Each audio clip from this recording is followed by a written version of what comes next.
Welcome back to Kingdom of Nerds, the other comic show. Let's go. End of the year show, the last show of the year, going into year 3 of Kingdom of Nerds. And these are the Knights of the Round Table, Matt, Nerdy Geek, and a special guest from Renovision, the king of top 10 list himself, Pete. What's going on, guys? What's up, Bruce? How's your weekend going so far? Pretty good. I can't complain. I got to go back to work tomorrow. What's this thing called work? It's an unfortunate thing that most of us have to do. Oh, I haven't done that in, let me see, what's this? 2025, going to 26. The last day of work for me was 6/5/19. Jealous. Well, lucky for me, I only go for the next 2 days, and I'm off for the next 6 days. Trust me, retirement gets boring not bad. sometimes. I get to work from home most of the week, so I don't actually have to go into the office, so it shouldn't be terrible. Did you get hit with a lot of snow, Pete? No, we just got a little bit of like ice layering, mostly rain, just kind of freezing rain. We got about 10 inches of snow last night. Well, last night until this morning, and we just got hit with an inch of ice rain. So cars are sliding, accidents everywhere. I told people, stay off the roads. People never stay off the roads. You said 10 inches of snow. It reminded me of that old rap album from back in the day. Remember? Informer? Yeah. Y'all are lucky. It's literally been in the 80s all week. I'm like, it's not even Christmas, man. Lucky. No, What? it's horrible. Usually, I know. Texas, 80's not that bad. At least it's in the 40s usually, but It's been in the 60s. It's been in the 60s. We actually grilled steaks out for Christmas because it was so warm. my nephew was swimming the day after Christmas when we went to go see them. Yeah, we had snow last week, but it was all melted by the time Christmas hit, so it wasn't like a nice snowy outside or anything like that. All I know is I think Wednesday or Thursday we're supposed to hit minus 16 up here. Nope. I said nope. I never thought I would hate being so close to Canada, but I do love my Canadians. Shout out to all the Canadians that watch the show. Let's say hi to the chat. What we got here? We got Cohiba. Met Cliff today at CliffCon in Connecticut. Also, Lunch Money Comics and 3 Men in a Basement. Great day. Ooh, Brian, Lunch Money. yes, the creator of the Comic Book Awards. Welcome. Jim, the bag snob. Let's get the show on the road. Be patient, buddy. Be patient. We got Pops here. Hello, Brucifer, aka Kingdom of Nerds, and hello, everybody in live chat. Pops is the best. We have Comics Kid. Good evening, panel and chat room. Mama Bear, the queen of the kingdom, is here. Hello, boys. Sarah is here. Hello, everyone. Can't wait for another awesome show and watch the panel win all the giveaways. Yeah. Austin. Evening, fellas. Bruce, better be some Spears covers on the list. That will be a separate video There are too many good Spears books to put on one list. Look at the politician going to work. What? I've learned a lot on YouTube. Whether the patterns are the same as New York. Kevin is here. Damn son, I think Bruce lives in Alaska. You want to ask him on Kiss? John's Comic, we're friends. Good evening, all. What's up, buddy? Who let Myers in here? I thought I had a strictly no Myers policy. Oh, Meyer. I'll kick him. It's 50 degrees and raining in Detroit, and that will not stop Marco from being in the streets. We got Digger Jim. What's up, Digger Jim? Jesse's here. What? His girlfriend must have told him to stay home tonight. And Wamba, hello, have a good Christmas. Got a copy of Marvel Encyclopedia, the Marvel Knights edition. Nice. Where'd you get that? What's up? Anybody else? Anybody else? That's everybody. So we're gonna get some news. We're gonna get some pickups. Joe's not here. He is in his second compound in the hills of Pittsburgh. But he did submit his top 10 list. So, we got 29 watts.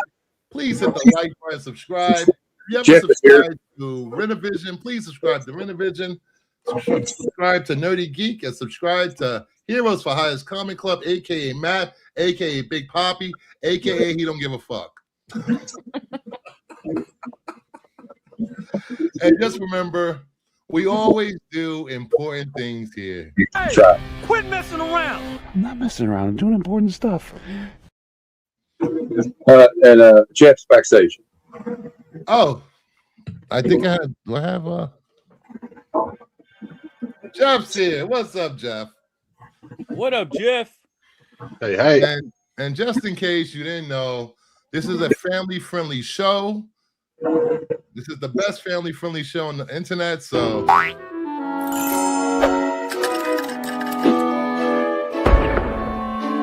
Palpatine. Yeah, I don't know what you're talking about. did somebody say Star Wars? Who are you?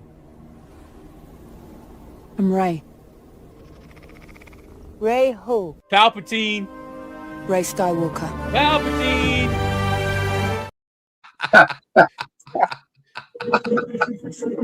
Family show, people. Share family show. And of course, Joe told me not to do a giveaway today, but he's not here, so I will do one final end of the year giveaway. Hashtag shout out to Tyson and Ed LeBeau for this one. Hashtag mud butt. Keeping it alive. Tonight's giveaway will be maybe some extra Spears covers.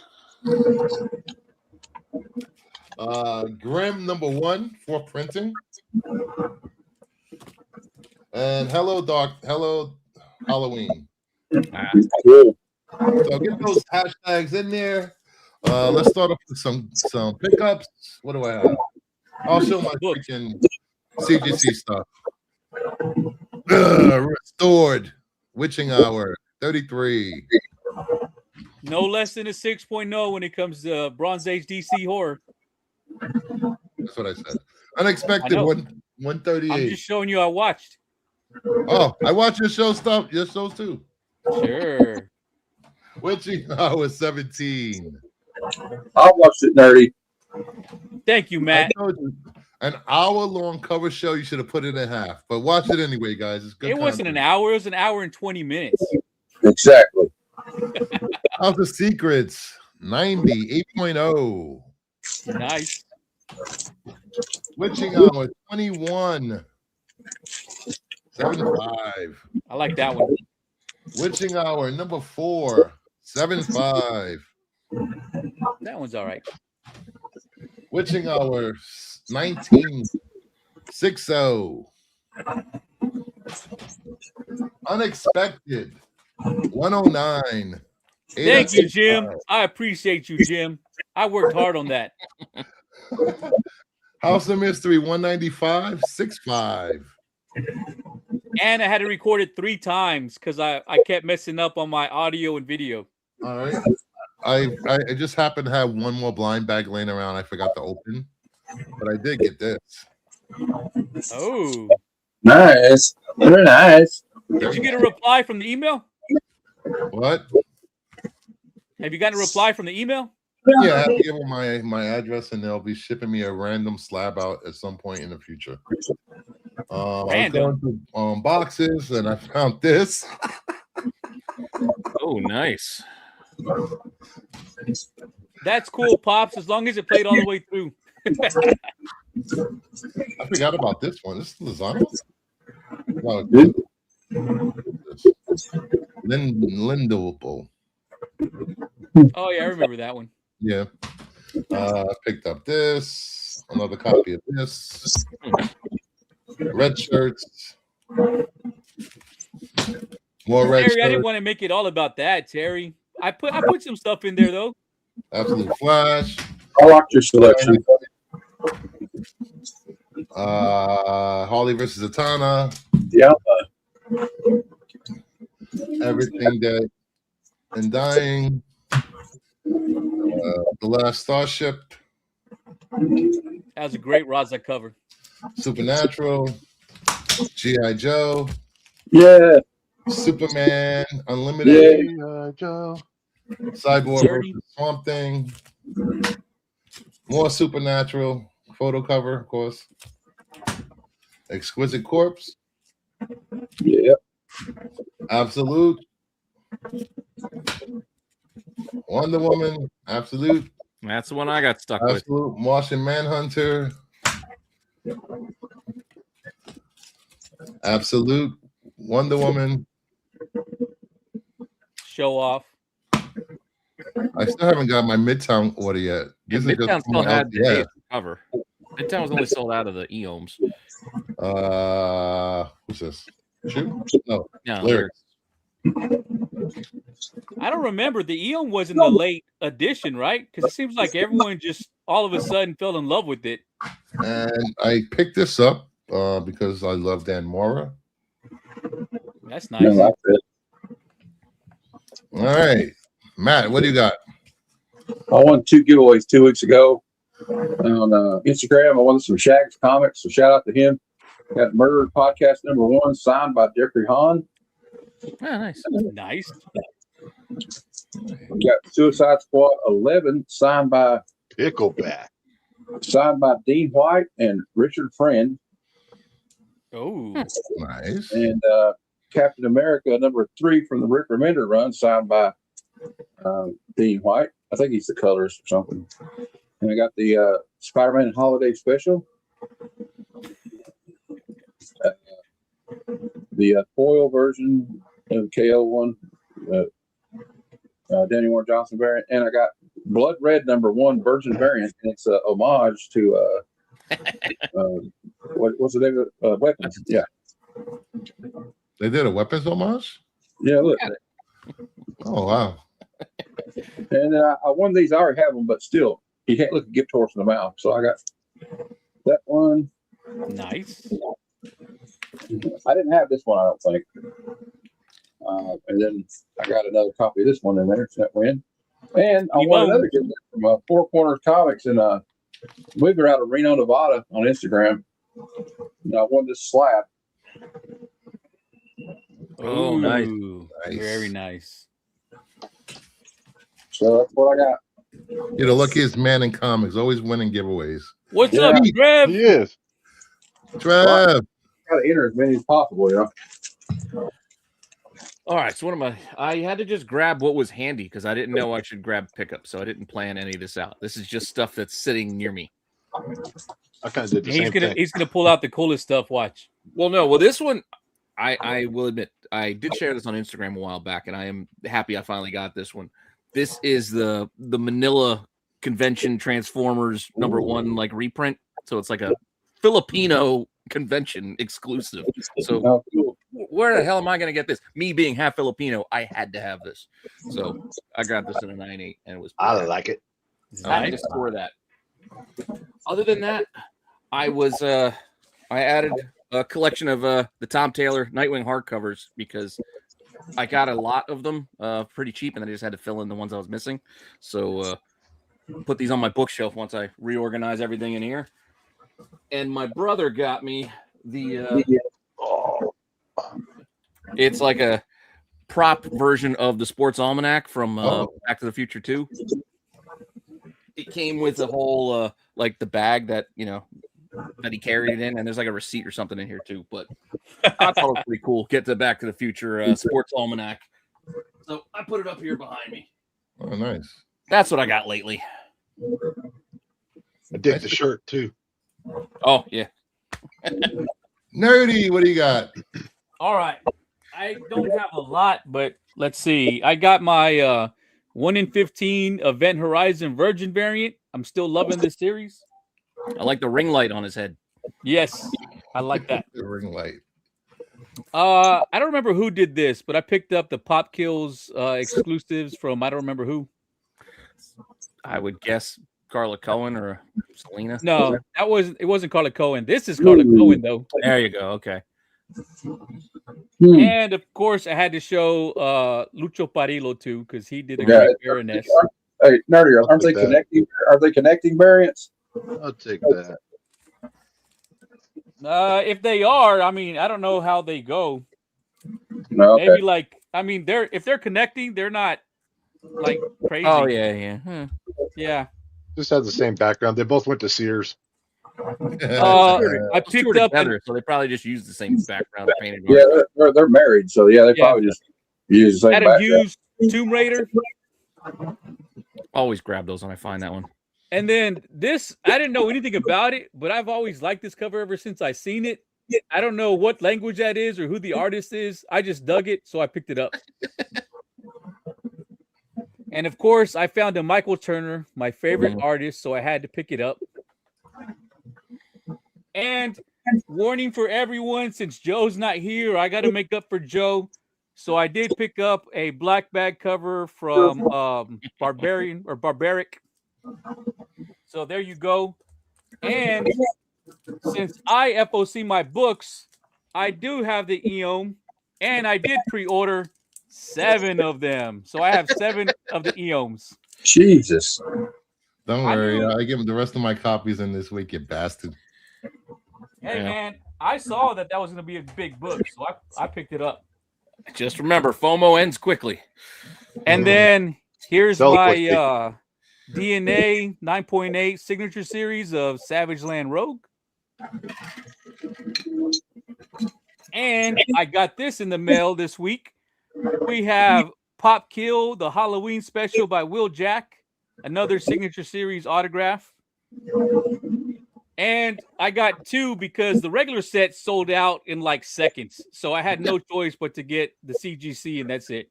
What? That's the last thing I got. No choice. No choice. They forced me to get that one. Yeah, they pushed his arm. It was that or nothing. What do you got, Jeff? I picked up No Man's Land #4. This one and the video game variant. Yeah, that Resident Evil variant. I love that one. Doc Strange. It's a nullified variant cover. Hello, darkness, my old friend. And the Jenny Frizen eyeball lollipop. Callie, that's one of my favorite statues, Callie. Or a week ago. This is my favorite artist of the year, Mr. Ben Mayhem. He made the list. Yes, he I definitely grabbed made this mine. one because it reminds me of Jeff Darrow art. We'll love us, I think. And this is the Exorcist homage. At least I think it is. I can see it. I'm a Ben Oliver fan, so when I see Ben Oliver, I grab it. And I couldn't pass. I'm not into She-Hulk. I don't really read it, but I couldn't pass that up. Talavera. I love Talavera, but that's one I skipped on. And I got other stuff, but I don't know where it's at. So me and Matt kind of did a Christmas trade. I haven't sent his books to him yet because I'm grinchy, but I got mine from him. So here's a Bernie Wrightson Tarzan cover. Yeah, I threw that one as a bonus. I don't think you claimed that one. Dude, that's love. That's love, brother. And he had this Cobra Commander trade paperback, which I'm happy to have. I've got all the regular issues, but anytime I want to read it, now I got the trade. And if anybody knows me, they know if I see early Marvel Comics Presents, I grab them. And Matt had them, so I said claim. Y'all Jim should Lee. just call it the trade show instead of the claim show. Yeah. That's basically what it is. Brian Bolland, General Grievous. Oh, Bolland Nice. did Star Wars covers? I didn't know that. Yep. Mixes Did at in least here and one. Marvel Comics Presents. And I'm surprised that he parted with this one. Again, love. The tops. there. Dracula. I had 2 copies of it. It's got 4 cards in the back of it. Mike Mignola cover. Yes, this is. Every time he showed it, I was like, man, I like that. I want one too. And Luckily, I had 2 copies. here's my holiday Marvel Holiday Special. Arthur Adams, and it's a wraparound cover. Yes, beautiful wraparound cover. I got the Marvel Winter Break Special, but I don't know where it's somewhere around here. It's in the bathroom. Anytime I see early 90s or prior of Web of, Spectacular, or ASM, I try to buy it if I can afford it. So this was just a kind of a trade. There's another cool Web of. And this I've been eyeballing for a while because he would show it a lot, and I would like secretly drool. But now it's at my house, and I'm happy, very happy. And that's all I got. Yeah. Nice. Thank you, Matt. Merry Christmas. Merry Christmas. So before we go any further, I want to give a big shout out to all the guys in the Black Order Comic Club. My fellow members, shout out to them. Check them out on Instagram at Black Order Comic Club at Black Order Comic Club. Put out a lot of good comics and posts, so check them out. Website incoming. Yeah. Coming. All right, let's get started with the show, I guess. We didn't start.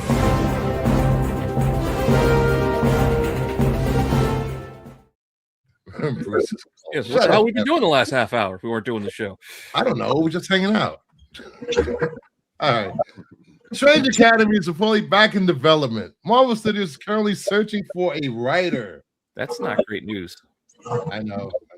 They had to put it on hold when what's his name? Who's the head? Who's the CEO?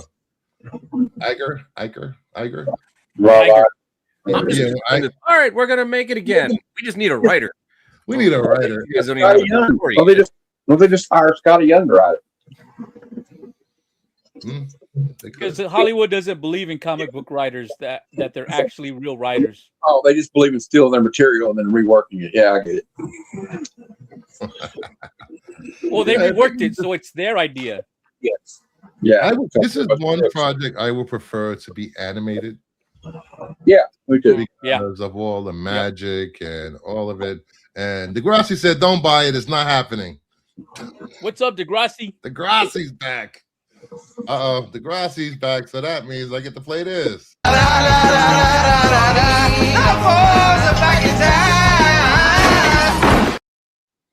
I love that Boys show. are back in town. Stealing is cheaper. So Degrassi doesn't believe this is happening. If this was to happen, would you guys be happy with this?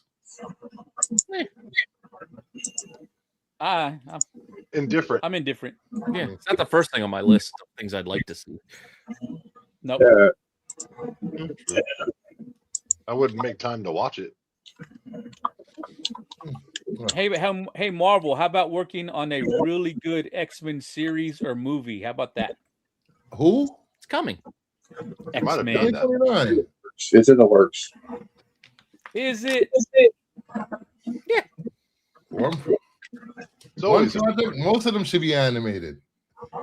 No more live action MCU. Just do it animated MCU from now on. Have you seen their animated movies? Their Marvel Zombies was pretty good. I liked it. Okay. Their Marvel Zombies was fun. Yeah. Yeah. The best animated thing they ever did was Avengers: Earth Mightiest Heroes, and then they had to end it so they could make it look more like the movie, which was stupid.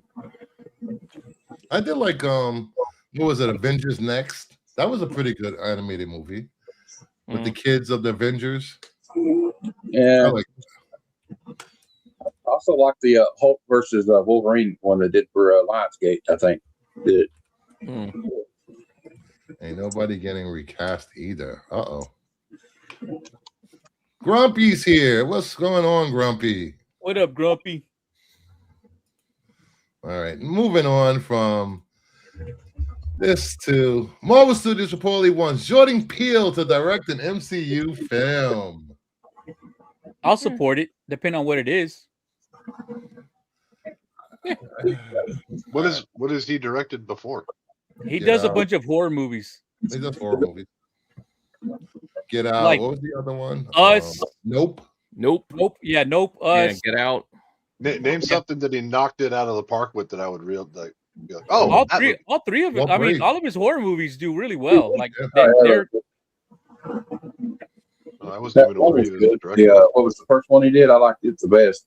Get Out was the first one, right? Yeah, Get Out. Yeah, that's it. I remember Get Out. That was good. Yeah. Was it Us or something? Was that the one with the? Yeah, Us. There was Us where there was like doppelgangers of the family. Yeah, that was just creepy as hell. Yeah, so if they give him something, with a horror vibe to it, that would be fantastic. I always liked the movie he did with his partner there. It was back. It was called Keanu. Oh, I didn't see that one.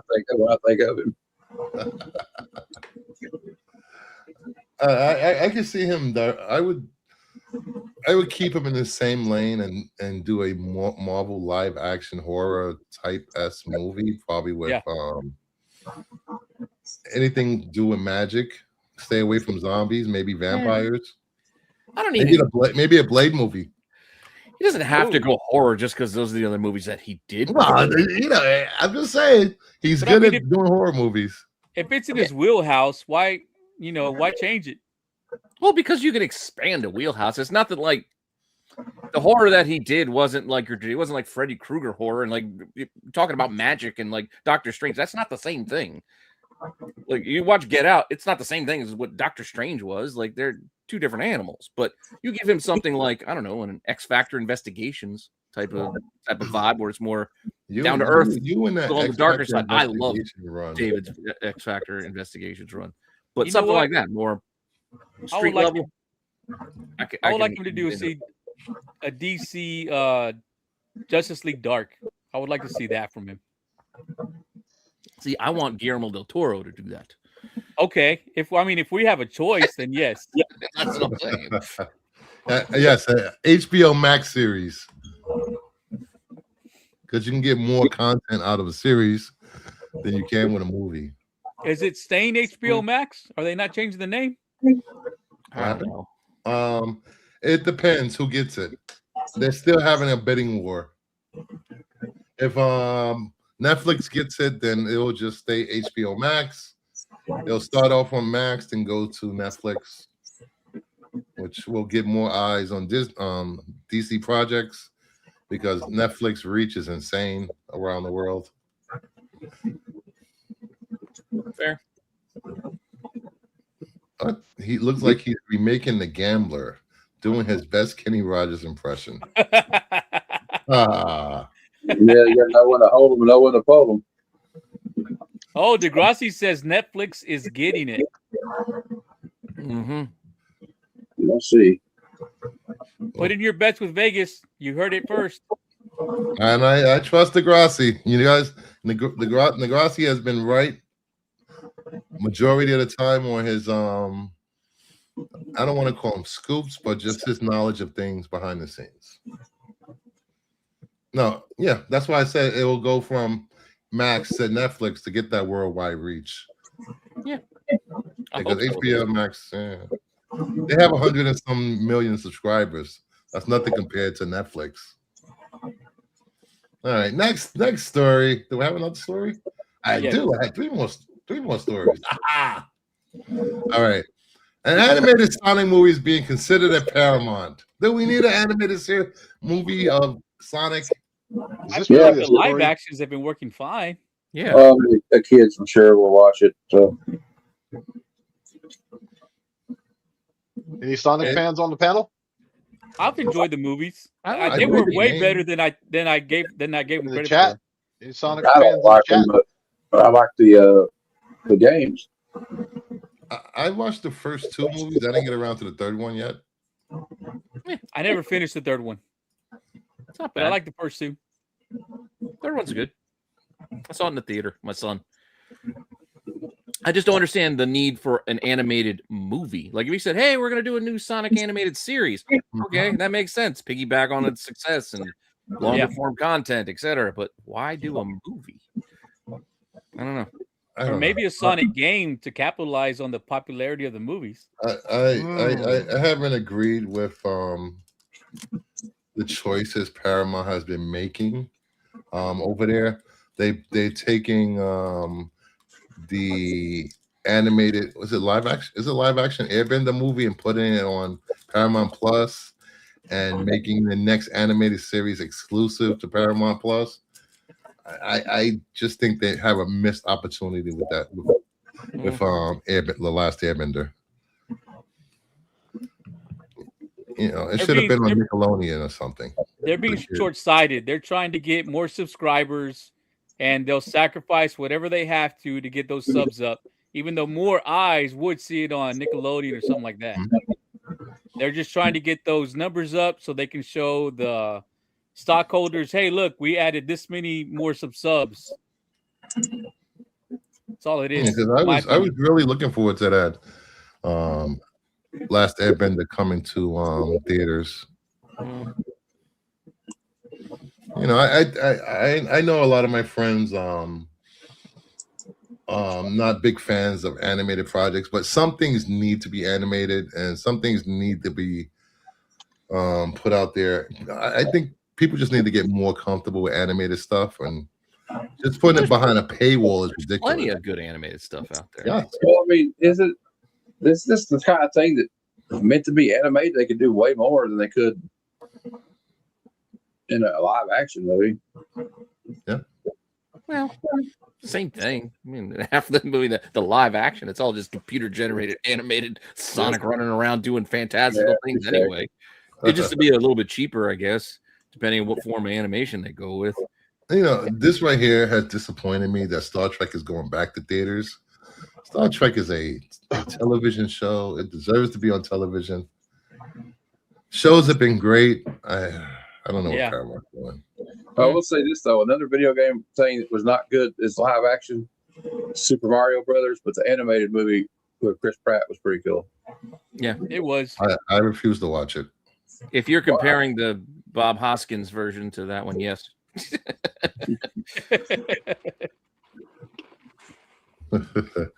It was good, Matt. I watched it. I enjoyed it, but I've never watched it again. Not completely. I didn't say I've rewatched it 10 times, you know. It was still fun. Yeah, it was a fun movie. It was still fun. I don't want to watch John Leguizamo running around again. With Bob Hoskins, no, thank you. No, thank you. Anybody else having audio issues while watching the stream? All right, moving on from this crap. For all you anime fans, One Piece Season 1 has officially ended after 26 years and more than 1,000 episodes. The show will now enter a seasonal format starting in April. Season 1 is finished after 26 years. So is Season 2 going to be another 1,000 episodes, or maybe? They're going to cut it back to 850 episodes. I think it's like 18 episodes a season. Yeah, I know. I think Sam was telling us something about this yesterday. That's crazy. Season 1, 26 years. Jesus. I tried to watch One Piece after the live action, but it's just so much. What, 1,000 episodes is too much for you? It's only Yes. one season. That's most Hey, anime it's though. world building and character development. Yeah, Yeah, listen. whatever. The only thing I can watch 1,000 episodes is Dog Shit. Thank you very much from the 60s. Oh God. Jesus. I'm I've almost never finished. watched it. I'm at episode 1,126. All right. Oh my God. I love Damn. that show. The camp, That's the the campiness, cheesiest, and the bad acting. cheesy. It's very cheesy. Mm.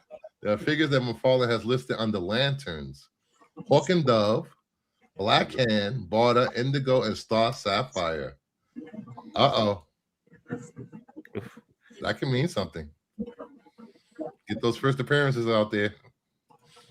Now I'm not 100% if this is mix of comic and series figures like Hasbro does with Marvel Legends or what. OP art. One Piece art is ass. The live action though is good.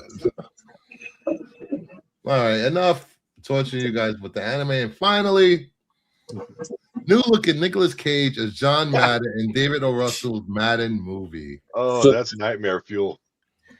Oh, Hey, well, even more, that Christian Bale looks just like Al Davis. It's uncanny. oh man. So, another bad Creepy. Nicolas Cage movie. Creepy. Well, he looks like John It might, Madden. who knows? It might be good, but it's just weird. It is. Yeah. just Damn, weird. that's weird. I think he looks just like him. Yeah, that's what I'm saying. I'm creepy. getting Tim Allen from the Santa Claus vibes here. Yeah, I feel more like he's cosplaying John Candy than John Madden. Yes, I can see that. I can see that. Yeah, I this don't is know. Or POTUS. That too. Oh, I do love Fairy Tale. Oh, boy, stop. Boom, tough acting tonight. What's his name? The comedian from the show Tires on Netflix. It all starts with the offensive line. He's the what's his name? The guy that got kicked off Saturday Night Live before he got started.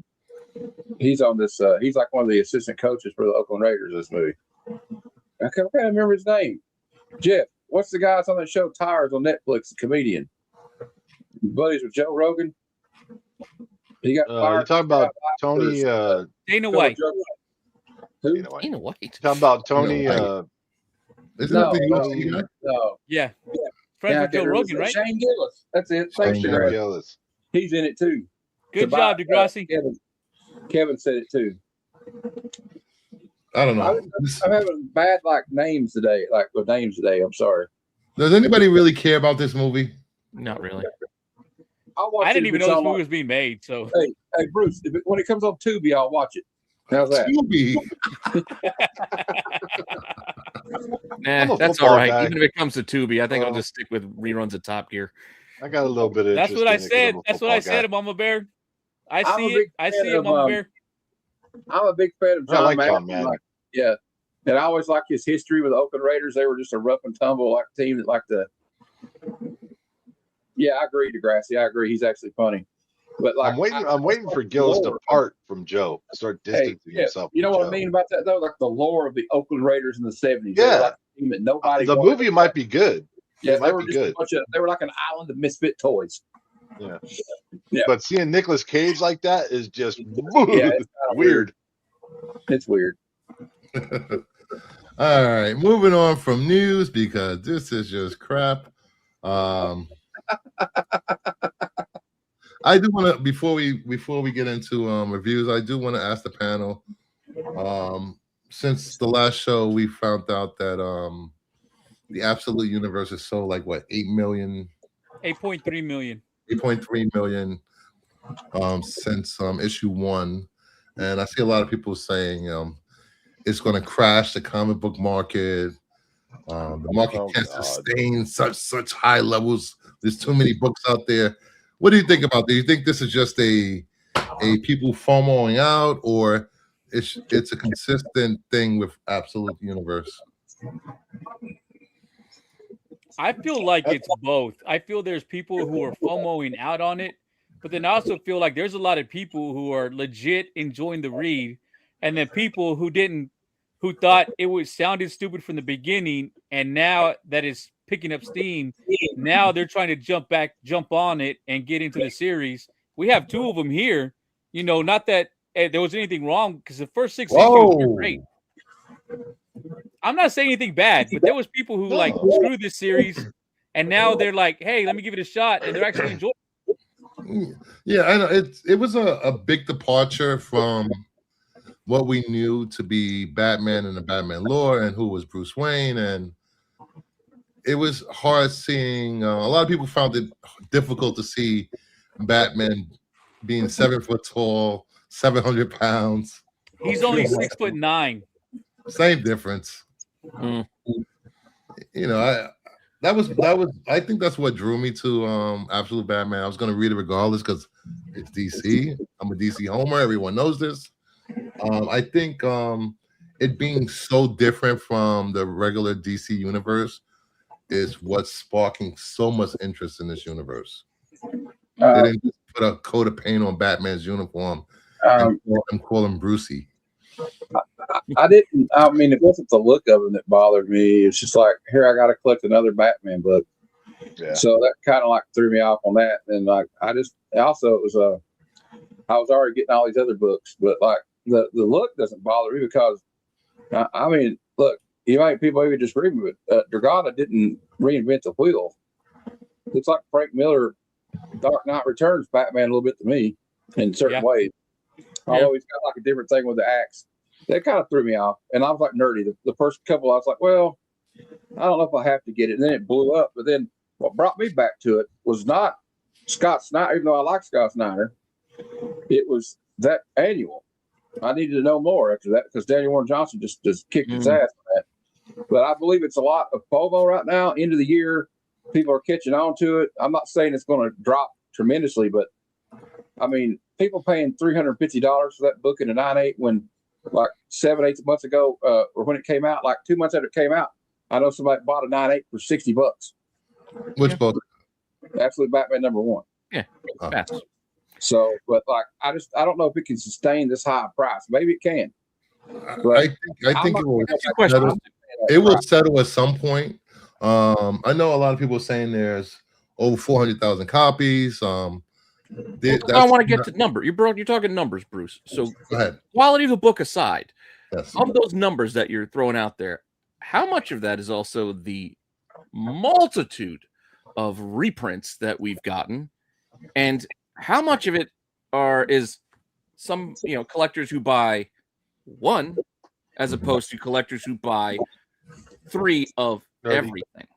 Bruce. That's what I'm saying. Like, think about that. Like those numbers being inflated because somebody out there is buying multiple copies of every printing, of every cover, of everything they're releasing, because that's, I'm a collector too. I understand the impulse to want to do so. Like, I can't do it, but that's the question. It's not going to crash the comic book market though. But there is FOMO. Big deal. You're right, Pete. I know, like Transformers. There's people that went out and bought every single printing of issue #1. Yeah, because they wanted to collect all the covers, just like all Absolute Batman.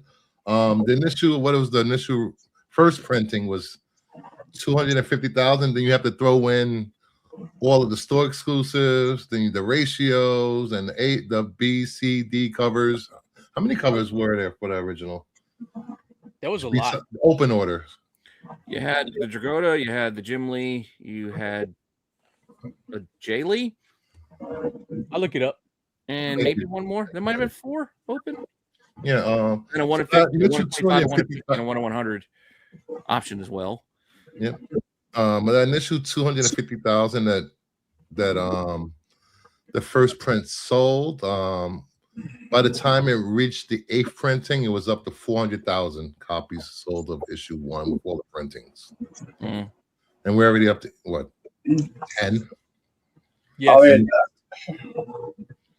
I'd get it if it was a low print run, but like Absolute Batman annual came out a month ago, and people are paying $300 some for it. That's ridiculous. I'm glad I got it already, so I don't have to worry about that. But I'm not going to go back and get Absolute Batman 1. I may, if I do, it'll be like in a year. But like, I'm with Jeff. Jeff's got a trade, I'm going to get a trade to catch up on the first, like the few I missed. But other than that, I've got all the other ones in like second prints. But like, I just can't. I mean, I won't Conan the Barbarian #1, the first appearance of Sabretooth this year. I don't think I'm going to drop $350 on that book. I was it 2 week and a half ago, Third Eye Comics had that annual first printing up for cover price. I just happened to order like 3 or 4 more. 7. There were 7 total FOC covers for Absolute Batman #1. That's it. That's it. So you had 250,000 across all of those covers. I'm pretty sure the Jim Lee covers outsold the A cover. Possibly. I wouldn't be surprised. So I think there's regardless if people stop, if the prices go down and settle, I think the story and the people that got into it for the new readers that got into it for the story and not spec and flipping, they will stick around for Absolute Universe. I think you're seeing the secondary bump because it comes out, it runs a few, dozen issues or whatever, and it's good enough to where it creates enough buzz and enough people saying, "Hey, this is really good," to where it attracts that secondary outer shell or whatever you want to call it that now wants to jump in. And that's what we're seeing right now is the FOMO people, everyone's saying that's cool, so I want to be cool too. They're all trying to jump in there and see what's going on with it. It's not going to cause any comic book crash. Why would it cause a comic book crash? And shout out to JC Comics for having these discussions with me every goddamn day. Yeah, I listen to you, buddy, when you talk. I annoy you most of the time, but I do listen. Don't forget, we this isn't also not new. Like, this is pretty close to how the industry and the collectors reacted to the Ultimate Universe the first time. Remember Ultimate Spider-Man? Those books were very, very expensive for a very long time. Those first 6 issues were very expensive. I'm saying for a long time they were very collectible, hard to. Everybody loved the reinvention. You're reimagining the story, yada yada yada.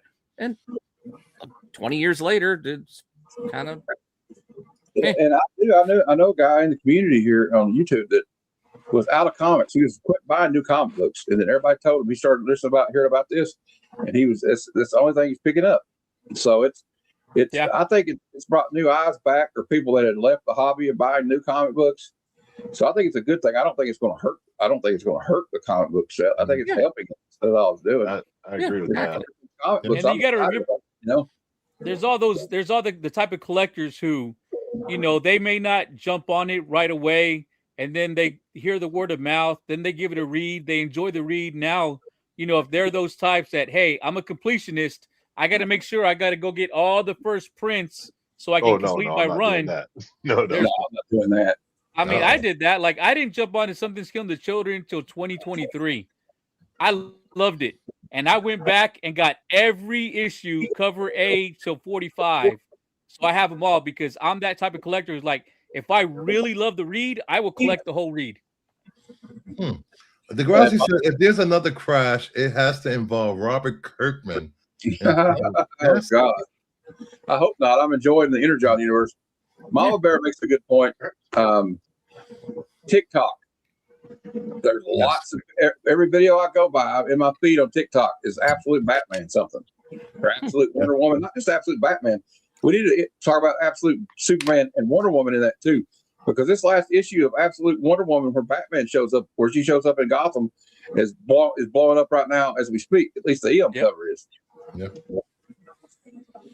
But I mean, the whole series, all of them: Absolute Wonder Woman, Superman, Batman, Green Lantern, Flash, not as good, but all those I've really enjoyed. And then I haven't read Martian Manhunter, so I can't comment on that. Get past issue 3, and it all makes sense. And also, like that, and not just Absolute. I know we're talking about Absolute Batman 1 a lot here in the annual, but this last issue of Absolute Batman is people are going crazy over it too. There's from what I've seen, and like, I don't know. I think it's kind of cool, to be honest with you. Like I said, Yeah, I can see my nephews. They don't read comics at all. They know I do, and they like to look at my collection, but they don't read comics. But with the Absolute Universe, they're watching the YouTube videos of people talk about every issue, and they're following it that way. So I mean, it's even got people who aren't comic readers paying attention to it. So the reach is touched the normies now. Yeah. Well, I mean, I would say they're nerd adjacent because of me. They've always been into it. Okay. They just don't read. They don't collect the comics, but they play the games. They watch the MCUs and all that. But now they're following the Absolute Batman. Yeah, and I also think it helped that Scott Snyder said he wants an anime or animation of Absolute Batman to be done. Well, yes, you say that, Bruce. Like, we haven't seen an animated thing yet. We haven't seen a video game yet. I know Hot Toys has got one toy coming out. It's going to be rather expensive, but we haven't got McFarlane or one of those companies or Hasbro doing it, because I know McFarlane's getting ready to lose a license with DC. So, like, there's going to be like other toys that are probably more accessible, because the Hot Toys are big. But like Sideshow's going to do something, that. All these companies are going to do FX Studios. Still a lot of extra plastic on this Batman. Yeah. And the Absolute line is bringing up the. It's actually sparked more interest in the regular titles at DC. Yes, it has. Other titles are selling well too. Except for Green Arrow. Green Arrow, because they're going to be in DCKO eventually, and that's going to blow up too when they get in DCKO. Pikachu versus Absolute. Yeah, I like to see that. But I feel like the Absolute Universe would work great in animated. I would not want to see a live action movie of it. You see Archie versus Absolute Batman. That's what I'll see. I have gone to a lot of cons in the past year.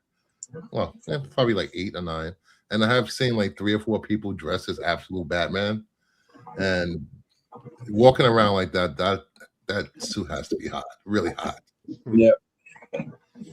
I mean, it's not nerds are sweaty and smelly as it is, so it's probably easier to cosplay as Absolute, like Wonder Woman or Absolute Superman, than it would be this Batman with all that. All right, let's move on to what are we doing? Oh, slides.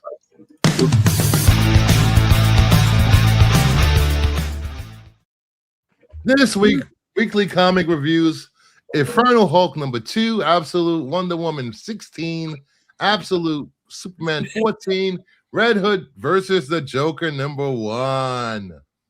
All right, first book up, Infernal Hulk 2. I'll be right back. What you guys think of this? Well, I enjoyed it. I loved it.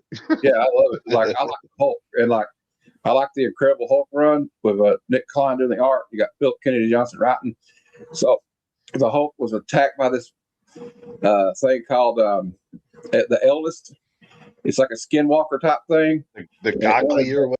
Yeah, it wanted Hulk's body, so it took it over.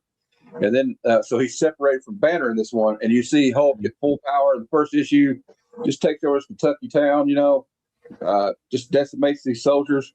And then in this one, like, I love it. He goes in there to Namor, and they call Namor the Avengers, like, dude, you got to watch out. This thing's it's just not the Hulk you're used to. Yeah, don't worry about it. But he calls it up, and I mean, look at the arts. I think the art's amazing. Art's fantastic. Like, he calls this beast up, and then Namor's like, "Oh, thanks, Hulk, you're saving me." And he's like, "No," he said, "I'm coming back for you later." He swims away. I thought that was kind of cool. Yeah, but I liked it. I like that, but I like it because. But it's like a possessed Hulk. It's not Hulk. Yeah, I was reading Incredible Hulk, so this is the continuation. And and John, you're right. Quit hiding from quality Marvel books, Bruce. They're out there. It's also interesting. This is basically we're following a villain in this one. Like, this Hulk is not a good bad Hulk. news. Like, it's an interesting concept. He's on a mission to destroy the whole world. So I don't read a lot of Hulk. I tend to enjoy Hulk when he's a side character, or whenever like everyone is like World War Hulk and things like that. I really like those. It was a good read, as in I was able to read issue 1 and 2 and not get bored, but I don't know if I would keep up with it. I'm just not a big Hulk fan when it comes to he's the main character. I am not hiding from the Marvel book. Yes, you will. All right, let me give my He's gonna be seeing a lot more soon. unbiased review of this issue. Mhm. I'm not a fan of the art. I will say that. Really? Wow. I'm not. I don't know. It just felt like we've seen this before. Hulk gets upset, blah blah blah, world ending, blah blah blah. Hulk. But it was a good read. It's done well. I didn't expect Namor to be such a bitch. But okay, What do you mean? That's who he is. He's a whitey bitch. I'd see him more. He's more of a cocky bitch. Like it's Yeah. And then shit got too real. Now I'm out. He got kind of Bruce Marvel hate here. What is going on in the chat? Come on. Is Bruce, sure. Well, he kind of got punked out by John knows. The Hulk could have like ripped him apart at that point because this is not like Bruce Banner is gone. This is the Hulk without guardrails. You know what I mean? So I know we've seen that before. You're right. We have like with Planet Hulk. Yeah. But like Banner was still in there, but this guy is not Hulk. And I don't know. We're going to find out what happens with Banner. I did not read the last Incredible Hulk run, which led into this.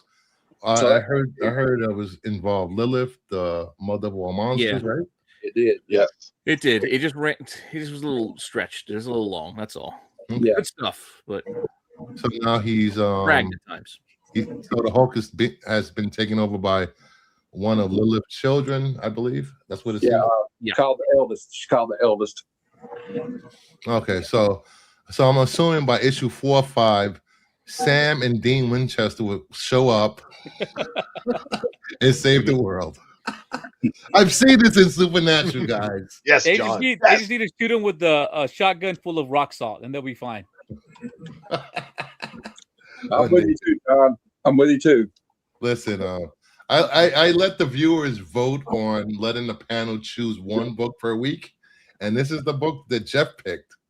Yes, this is the only Marvel book you will see for the next 4 weeks. It was a good pick to represent Marvel right now because yes, there is a lot of. Well, just wait till it's my turn because I'm going to make sure. It's Marvel. I could have picked a couple. We're going to read an indie book whenever I get to pick. I would pick G.I. Joe, but Nerdy's over here complaining he'd have to read issue 1. Yeah, I didn't want to do an Inner John thing because that would have been just too easy, you know. See, that's my thing though. It's my ADD. Tell me, hey, we're going to read issue 23 of G.I. Joe. I can't do that. I got to go back to issue 1 and read it all the way through. Oh, start reading. I get that. Yeah. Now, I will start reading Geiger. So if y'all want to get that, in about a month, give me some time. Or you can just watch a video and catch you up. No, I got to read it. Read it for yourself. Just watch a Comics Explained video. No, I'm kind of like Nerdy. I hear you. I understand it, but see, Missy Mars agrees. Maybe I will do that. I'll do a show called Marvel Takeover and just have all the Marvel guys do one Marvel show per week on the channel. Jeff, Matt, we'll have a special guest with John. John, here you go. Hey, what you wish for, Bruce? What's going on? Mm-hmm. What's up, Mike? I will say, hey, Nerdy, I don't know if you've been catching up on Spider-Man Noir because I was thinking about maybe that. Well, I mean, if you pick that one, they're only on issue 3? I can do that. Yeah, something like that.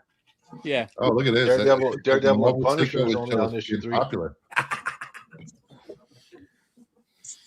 And backfired on you. If I read the first issue and I don't like it, I'll give issue 2 a try. But if I don't like it, I'm just gonna pull a Joe and like, hey, I didn't read it. Joe would never do that. Sure, he wouldn't. Week after week after week. Ooh. I got free memberships to give out. Who's getting memberships? Ooh, Floyd got a membership. Mama Bear got a membership. I haven't done that in a while. Dave and the 911 got a membership.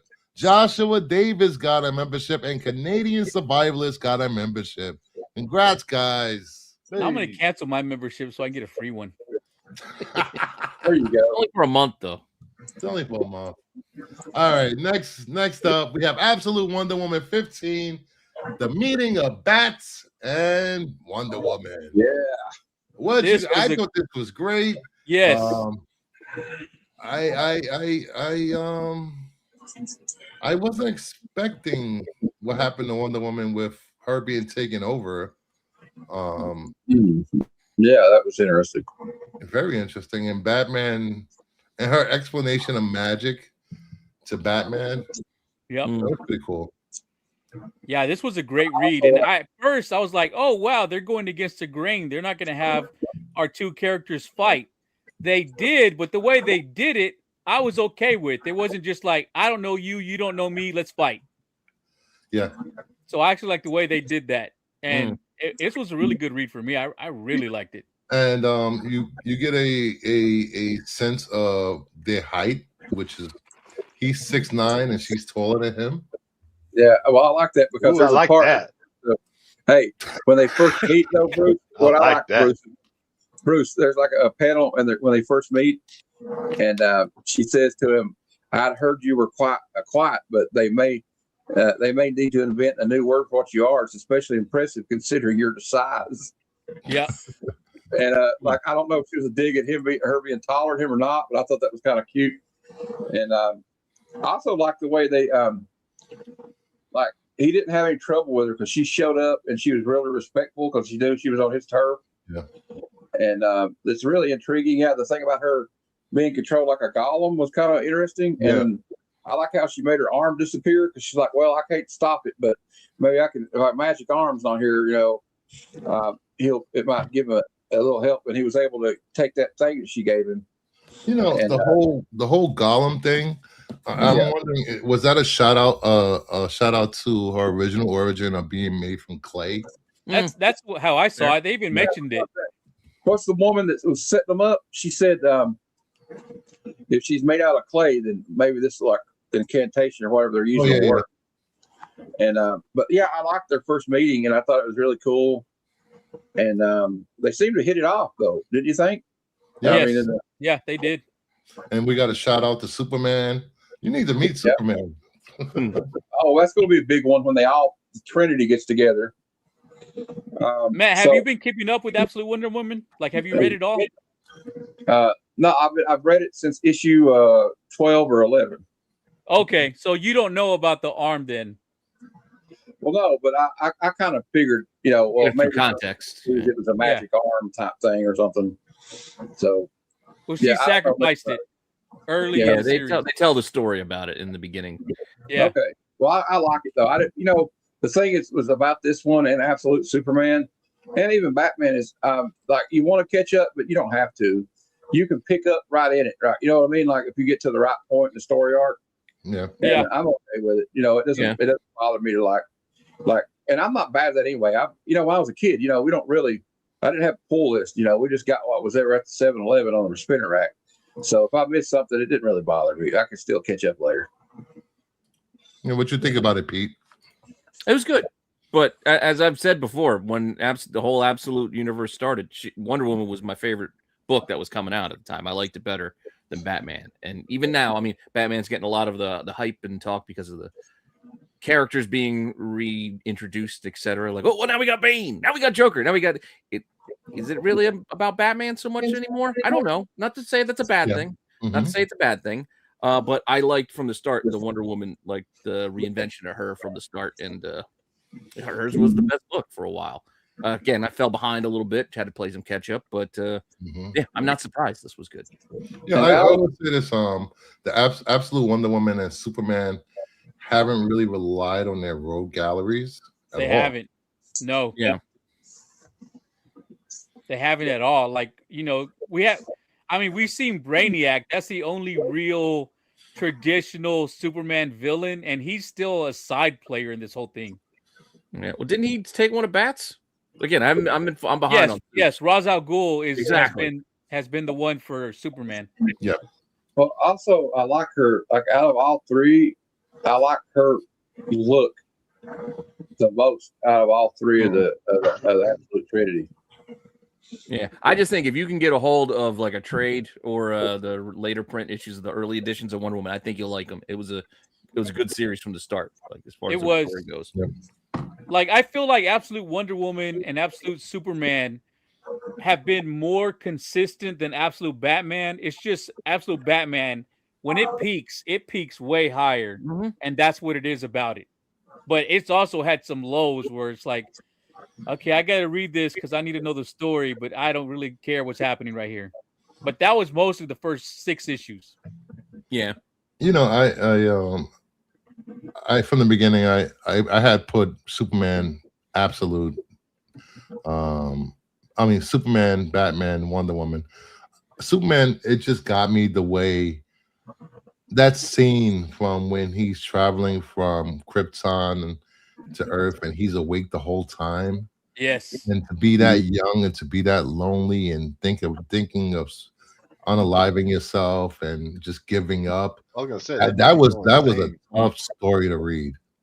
Yeah, he's not a baby where he's not. No, he's what, like 11, 12, something like that. So or maybe I believe. Yeah, so he knows everything that's happening all those years he's in there. You know, it mirrors Kara's trip. You know, her remembering everything and except it didn't drive her crazy like it drove Kal-El crazy in that ship. She also took his to get back to this. I like when she took his axe. She was going to use it against him. Yeah. Oh yeah, I hate that axe. What about the ears? I don't mind the ears. Ears are fine. I hate the chest axe and I hate the dump truck he drives around in. Batman's got a dump truck. Hey, Pete, I think it's like I always thought maybe he just stole a caterpillar from a construction site. Yeah, but how could they not catch him? Yeah, that's the thing. That's the thing. Is like how does he hide that? You can't just turn the corner and like, I don't know where he went. We lost him. Remember in the Frank Miller's take on Batman in The Dark Knight Returns? He had a big old tank looking thing, didn't he? Yeah. So it kind of reminds me of like, I believe that Nick Dragata was just drawing inspiration a lot from that in some regards because Kevin, Batman has ears. We will not speak of that Tom King arc with the mouse. All right, it's over. It's done. No more mouse has ears. And this book was done by Nick Dragata too, right? I used to like the big Batman Nightfall ears for the what's his name, Drew. Oh, the Kelly Jones ones back in the day. Yeah, that's what I mean. I got no problem with that. No, I don't think Dragata did this. I think it was who was it? Who's the artist? Hayden Sherman, probably. Sherman. I feel like the art was stepped up in this one issue because it looked really good. Like there wasn't a lot of pages where it's like, that's not that great. It was done really, really well. I figured the artist was probably excited. Oh, I get to draw Batman. Kevin, this is for you. Oh, Mouse Man. Hey, try not to suck any dick on the way through the parking lot. Hey, you, get back here. Hey, you, get back here. Live action Mouse Man. No. All right, moving on. 37? 37. Absolute Superman 14. This issue was great. It was a great issue. I'm going to be Joe. As I'm filling in for Joe, I'm going to be Joe. I didn't read this one yet because I'm behind. I'm behind on Superman. You know? Well, there was an epic battle between him and Ra's al Ghul. And I really like the story, like where he, he's like seeing his parents again. He wants to go home so bad. They're like, well, you're already home now, son. And there was a real sad part at the end when he couldn't get back to see Martha Kent. Oh, that was so bad. So sad. But like, I love how he's like, I'm not giving in to you. And like, the guys, I almost got a Star Wars vibe though. Remember how the Emperor was like, let the hatred flow through you and destroy me, and you'll give become into more the dark side. Yeah, like he's trying to get him to kill him, and like to go to the dark side and all that stuff. And it's kind of gave me that vibe. And He didn't give into it, and I really like the story. I thought it was an epic fight. I know that. You know, I really like that the citizens of Smallville actually stepped up to protect their town. They'd rather die than continue under the rule of Lazarus. And Yeah. you know, and I really like that they took one of the soldiers just to say, I am not following orders. This is just wrong. Yeah. We're not killing farmers. I didn't expect that, but I did like that. Yeah, I really like that a lot. That was I don't know, could be a reflection of other things going on in the world, but you know. I know what you're talking about. Of course not. Well, farmers feed soldiers, kill them. I really like this issue. The only thing is, I felt like it wasn't the best fight. Like like you can see that Superman was getting hit, but whenever he actually comes back, it's like, so did he stab him? Did he cut him? What happened? Because you just see Ra's al Ghul like right there, down on his legs. Like, what did he do to him? It's a lightsaber. It doesn't kill. No, that's warm the what Superman's using is what's left of Soul, right? Yeah. Yeah. Looks like a fruit roll up. A fruit roll up. That last panel looks like he's about to chomp in the fruit by the foot. Oh, now I want a fruit roll up. Thanks, Pete. Yeah, Thank you. I can see it. It was a really good read. I really enjoyed it. I felt like the artwork could have been a little bit better, where we could follow the fight better, but I'm fine with it. This was more about the story than anything. Yeah, you didn't mind all the Mike and Ike's pouring out of him when he got stabbed on that first panel. Look at the shape of him. He's right. He's kind of right. It does look like him. Is it that, or is it Red Hots? Because they're all yeah, it's got to just be Red Hots. Hot tamales. It's hot tamales. There you go. Aaron, Send me flashbacks.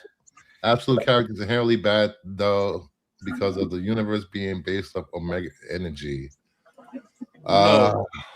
It's everything else in the universe seems bad, and the fact that they're coming in is supposed to be kind of like an equalizer. Because if you read Absolute Evil, they talk about how anytime any good comes in, they neutralize it, and now they got to get these before it's too late. But it seems like they may be too late.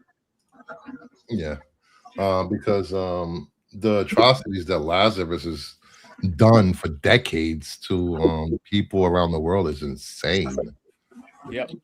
You know, and somehow now that Brainiac is not under the control of Ra's al Ghul anymore, let's see how that turns out. Yeah. You know, I didn't want to reveal the secret ending of this. I didn't want to spoil it in the last page of this, but I already did. Pleasantly surprised with ending. You know, and just like the mainstream, the Kents are dead. Yeah, it was sad the way they said it, though, how they make you feel like he hadn't been here to see her in forever, but it's like, no, he's visited. She just doesn't ever remember it. Yeah. But she's always expecting him and excited to see him. Where is mainline Superman going after DCKO? We're getting the reign of Superboys. What? Yes, the reign of Superboys. I thought it was Supermen. Sounds like a lawsuit from the WWE. Oh, wow. Plaintiff versus Brock Lesnar. Get your Absolute Evil 1 books. Like I said, for many weeks now, Absolute Evil is the first appearance of Joker. See, that's weird that you say that. Now, I'm not disagreeing. I believe it is our first full appearance of the Joker, but I know you hate the word cameo, and he did appear in other books before that issue. So they mark Absolute Batman 1 as the first cameo appearance of him.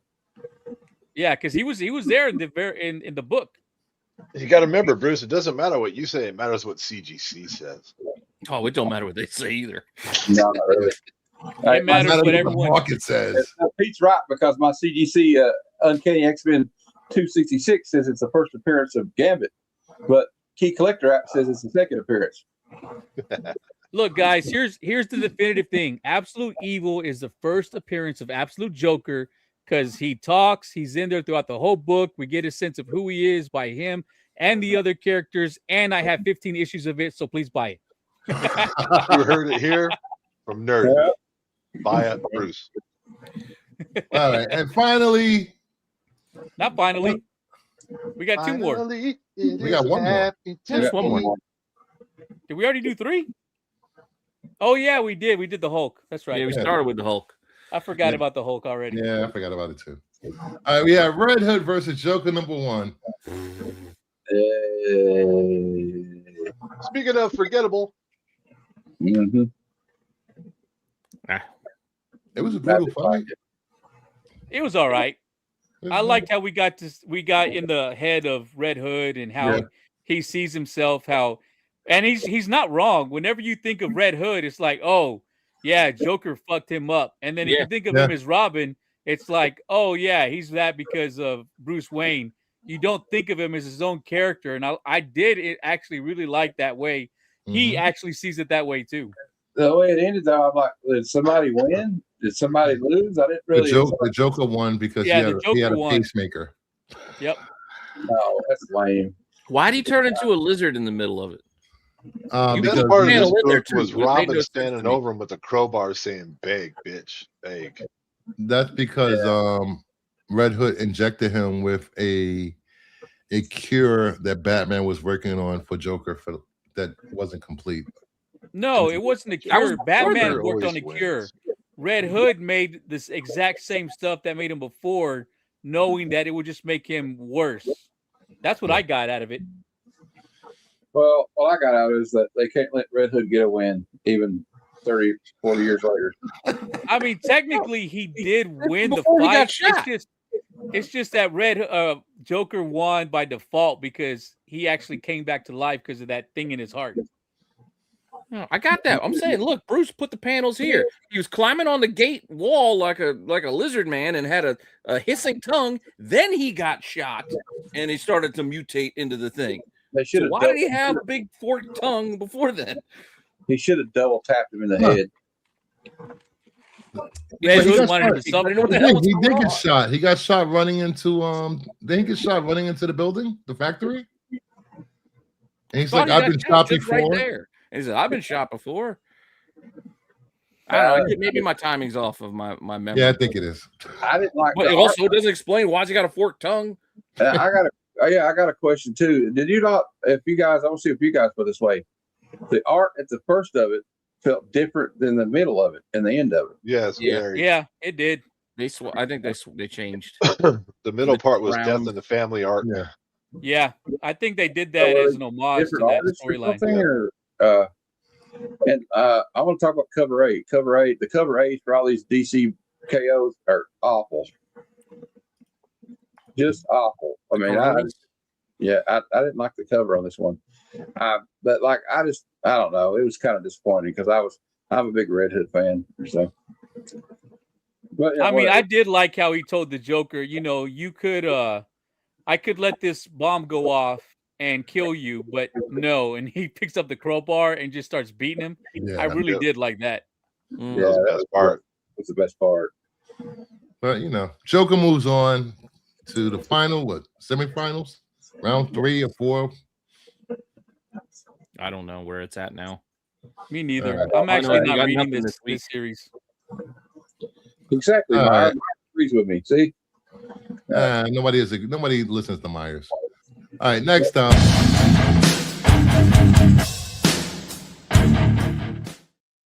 On the lookout. I thought this week I would do, since Pete is here and Pete writes the top 10 list for the CBSI Hot 10 every week, I thought I would take one of his top 10 lists from January 24th of this year and look at the books and see how they're doing now.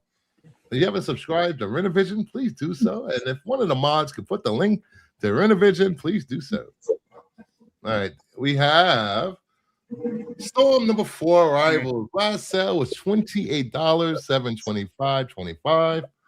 9A high was $110, $122.25. Last 9 sell was $80, 8705. And Pete writes, maintaining solid volume at 40 plus sales, average creeping up to 25, highs are $31. Well, So it hasn't fallen that much. It's pretty no, much where it was. Loved these when they came out. oh, they went crazy. I won one of Venom and sold it for like $70 raw. Mama Bear beat me to it. Thank you, Mama Bear. Thanks, guys.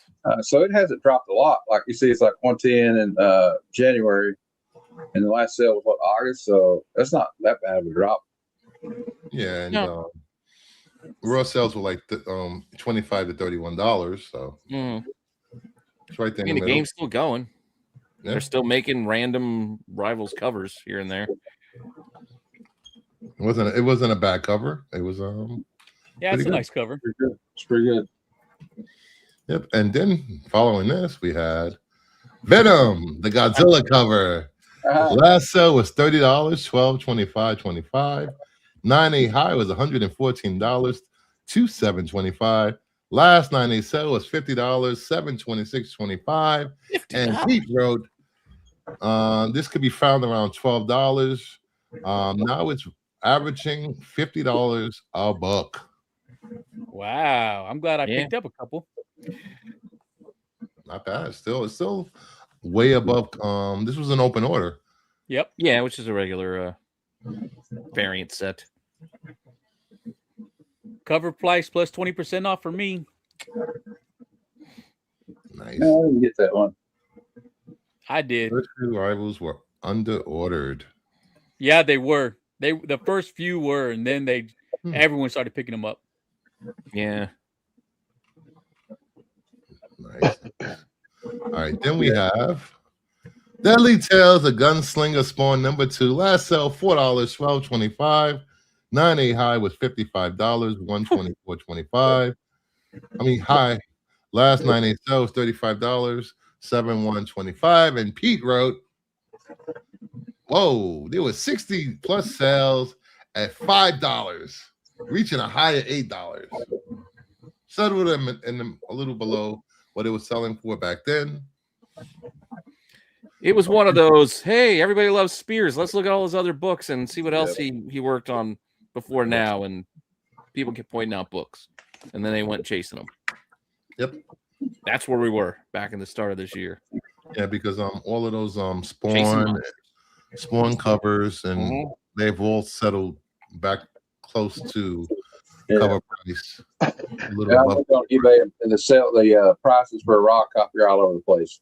$10, $17, $14, $8.50, $19.99, $8.99. Yeah. And then, some folks can't let go with those previous highs. It was like, well, it was $20 once upon a time.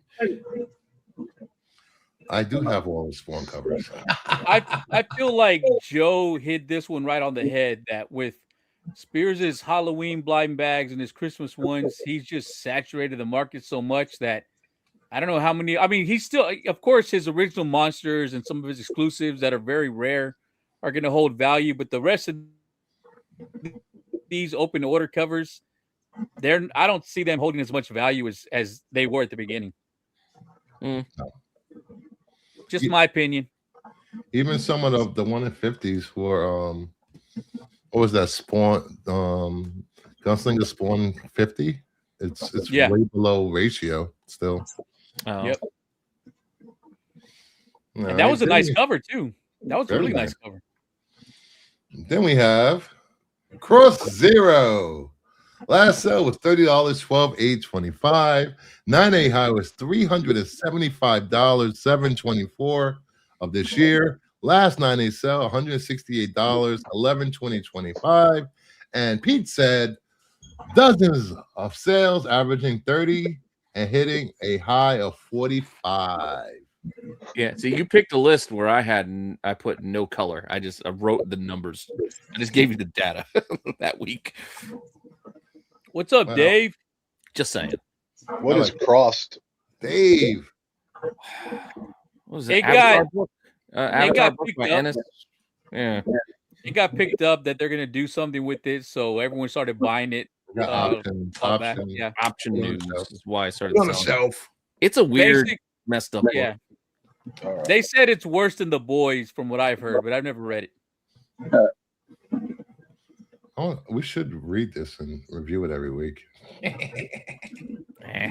Well, Is it Degrassi worth the says repeat? Crossed movie is finished. Oh, Cross movie is finished. Oh, Finished. Finished going as to the in moon. it's been shot, or finished as it's never coming out. Never going to be released. Yeah, that's what I was wondering. I don't remember this series. Well, maybe this will go old school back when, option news spikes book sales, but once the movie comes out, nobody cares. Nobody cares. Exactly. Paper Girl. Remember I see Paper it Girl? every week on the. I review on my Sunday show at 6 feet. I review the key collector apps. Trinity 20 books. Every week there's a book. Oh, this is going to be option. It's going to be option. They found it, and you can find it in the dollar bin, and it'll be back in the dollar bin after the movie's made. Yep. It's a vicious cycle. Yep. Finished as it was made and awaiting distribution. Wow. Okay, Uh-oh. Alrighty then. Nice. I'll go pick up my copy for $30 and sell it. And for here we go. The 20,000. book that started it all. Pin Apocalypse #1, the 1 in 25. Last sell was $60, 11 $4.25. 9A high was $2.55, $7.27, $25. Last 9A sell was $2.35, $12 $5.25. And Pete wrote 3 sales this week, but they were $95, $135, and $150, placing the average at $126. I don't do that anymore. I can't 3 books. I can't put that on a list anymore. Thank you. When this one first came out, I did pick up all the Pin Apocalypse #1s that were open order, but this one didn't catch my eye, so I picked it up later for like $40. But I don't know. It's just for me, it's not one of the best Speda covers. Yeah. Is this the unofficial start of 6-7? What's that on that drawing on there? It is a 6-7. Looks like a 6-7. But it's only dropped like $20. Yeah, it's well, it's about half of what it was selling for, about 126. How does that tail stay there? She has a size 15 foot. It's part of the outfit. It's attached to the butt plug. Is Jeff trying to say it's It is a butt plug. Yeah. Size 15 feet. That's the thing. The proportions of the legs are, I get it, perspective, but it's super exaggerated. This story was ridiculous. You read this story? People read this Broken book? ankle. I tried. Yeah. Hey, Cohiba, we all like what we like. This one just didn't catch my eye, man. This looks better on the side of a World War II fighter plane. Yes. Yes, that would look really good on that. Maybe as a tattoo. Put it on your arm. All right, I could have seen Mulder having this on his arm. I can see Joe having a tattoo of this. All right, then we have Canto, A Place Like Home, #6, flops. Last sale was $10, $12 $1.25. There are no CGC sales of this book. And Pete wrote, poor little guy. A couple dozen more sold this week, cementing the average now at $35 and hitting highs of $60. Yeah, this thing got crazy for a stretch. Yeah, it did. How quickly we forget. I mean, I remember seeing it and I remember the craze, but I just didn't see what it was about. So I'm like, yeah, I'm not going to chase this one. I got about 5 sitting there somewhere. Cover price.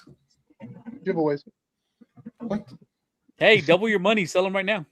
Pete has at least 2 other flops. I usually end up buying at least 2 of whatever. Good. Especially when you do like the Kickstarter books. It's like, well, I'm not just going to buy 1. All right, then we have Daredevil, #14. Last sale $40, $11.26.25. CGC 9A high, $200, $318.25. Last 9A sale $81.25. And Pete said prices also crept up to $35 average and a high of $60 with 15 sales. This was when Daredevil Board Again was about to be released. Yeah, it's coming in March, I think.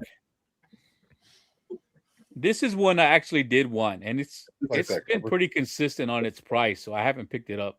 I've been hoping it would drop some more, but this is a cover. Yeah, Panosian's great. Panosian My cover artist of the year for last year.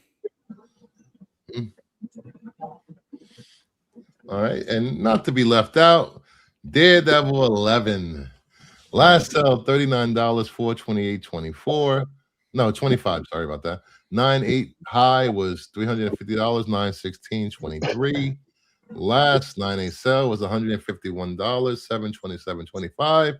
And Pete wrote, volumes up with 30 sales as our averages up to $85, highs reaching $120. Wow. Well, It got high there for a bit. People are talking about it again too. Yeah. Season 2. He's coming now. He coming last season. We're getting him now. Yeah, 14 was first cover, correct, Pete? Yeah. The first cover. Remind me to cancel my Daredevil blind bag. Yeah. I'm not even thinking of this. I know this is the Muse book again. I'm thinking more of along the line of the other Daredevil. Is it 11 or 12? The one with Fisk's the other kid. How many kids does he have? Well, he had the Rose, and then he had the illegitimate kid that I forget what he went by, like Bruno or. What's all the Daredevil fans? People should know them. Everybody thought Gandolfini's kid was going to be him in the last season, but it wasn't him. Now they're saying, "Oh, yeah, they're casting somebody. Maybe it's now." Not sure. I don't know. This I guess all the Marvel fans failed in the chat with this one. I don't really. Just Muse again. I think Muse. I don't really follow Daredevil. I just thought he had one son. Sorry. I'm looking at you, Matt. His name. I don't follow new Daredevil, dude. All right, then we have Spawn 356. Last sale was $20, 12/17/25. 9.8 high was 110, 3/14/25.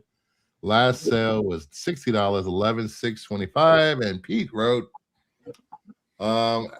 surging to $15 average over 30 sales with highs hitting $25 and 9/8 at $60.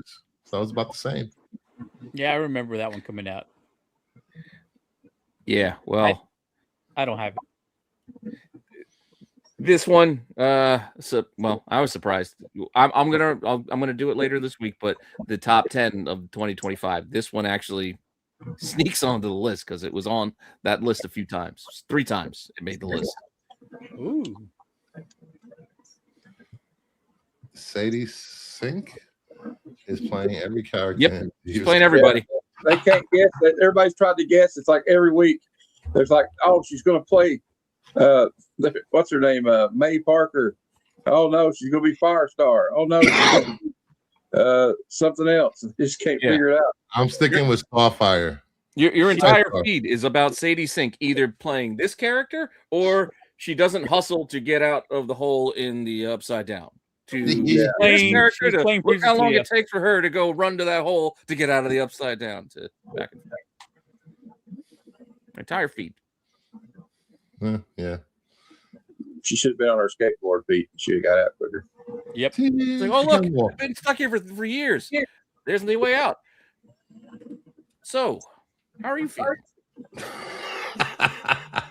Good.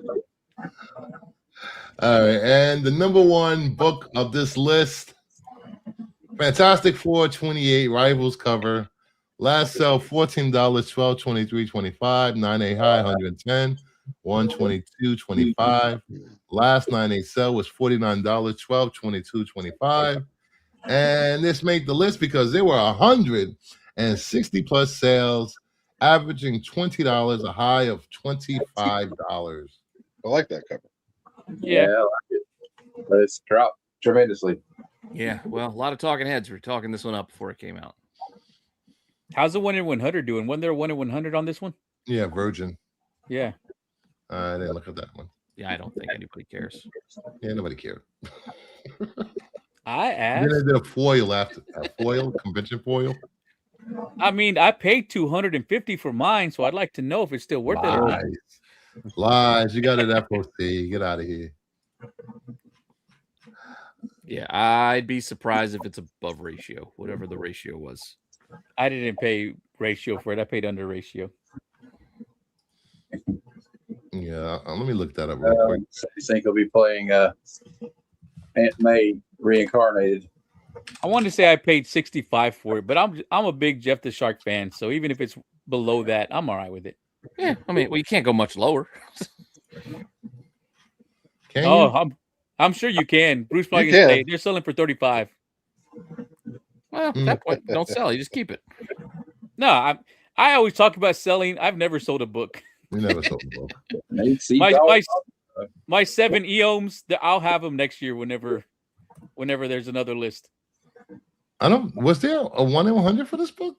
I could have sworn there was. It was the Fantastic Four. Yeah, there was. It's just there's the Disney. There's none available. Dave said there was. He said got the 1 in 100 of this. Yeah, it looks like the last sale I see was in October, and it was a copy of each, the regular and the 1 in 100. Huh. For, well, it says 125, but this is not showing me if the best offer was. I got to go to the other screen if I want to see that. It's not even showing up $80 cover price. I mean, if it's sold for that much, then I'm happy with the 65 I paid for it. Jeff is adorable. All right. Now, I think it's time we let me see. Kevin, I agree. What are we doing next? Oh yeah. That's it. Yep, that's it. We're doing important stuff. We're doing very important stuff. Crap. Hold on.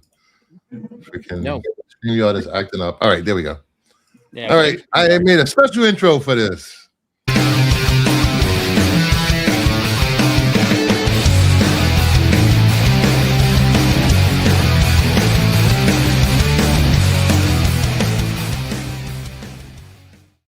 Top 10 covers of 2025. Let's start with mine. Harley Quinn 56, the Raza cover. Very nice. Psylocke 6, the 1 in 50 Fanyang, and Hello Darkness 10, the 1 in 10 Puebla. Now, let me make a poll. We'll start a poll. Who had the best top 10 list? All right, let's see. Let me see. I gotta add everybody's name. What do you guys think of the covers I chose? I love the Raza. That's a fantastic cover. Fanyang is really nice. I like the Hello Darkness, but that's not my favorite Hello Darkness cover that was out this year. What, it only allows me to do four choices? Yep. Oh, all right. I'll just leave myself out. All right. Out of Jeff, Nerdy Pete, and Matt. Yeah, you don't want to be embarrassed when nobody votes for you anyway. Shut up. It's my show. I win automatically. Right, Mama Bear. That's exactly what he said, wasn't it? I don't like polls. Nobody asked you. All right. Then I chose Birds of Prey 24, Satanic Panic, Bermejo, Cheetah and Cheshire, Rob Justice League, number 5, Perel. Hey, Cohiba, that Raza cover only came out about a week or two ago. You still might be able to find some. Yeah. Bermejo, and Perel have been killing it I think this year. I have 2 of them. All three artists made my list, but those weren't all the covers that I picked. I do love you. The Mark Spear Samurai cover of the year. That Perel is such a great cover right there, man. It is. I really like a good one. Yeah. But I think I like the other one a little better. Oh, number 6? Number 4. Number 4. Oh, is it number 4? One before it, the purple one. Okay, yeah, that was a nice one. I didn't like 6 though. I'm not picking up number 6. All right, then we have Detective Comics 1098, the 1 in 25 Ashley Wood, Nightwing 130, the Wada Pumpkin Spicy. Superman 33, Lotte. Catwoman 78, Prenosian to round out my top 10 covers of 2025. I like the Panosian, and I normally love Tula Lotte, but I still say her right eye is about 1.5 inches higher than her left one, and I can't get past it. Lord. There we I like go. the Lotte one. Rock my Side eye. baby on the treetop. I like the Lotte one too, though. But they're my two favorite. That and Lotte. Yeah, I can't believe you picked the pumpkin spicy. I can believe it. He's a gooner. Yeah. Hey, I am not. That's not even the best Nightwing cover. No, I just put that on there because it's spicy. Favorites of Moving favorites. on to whose list is next? Nerdy Geeks list is next. Aha.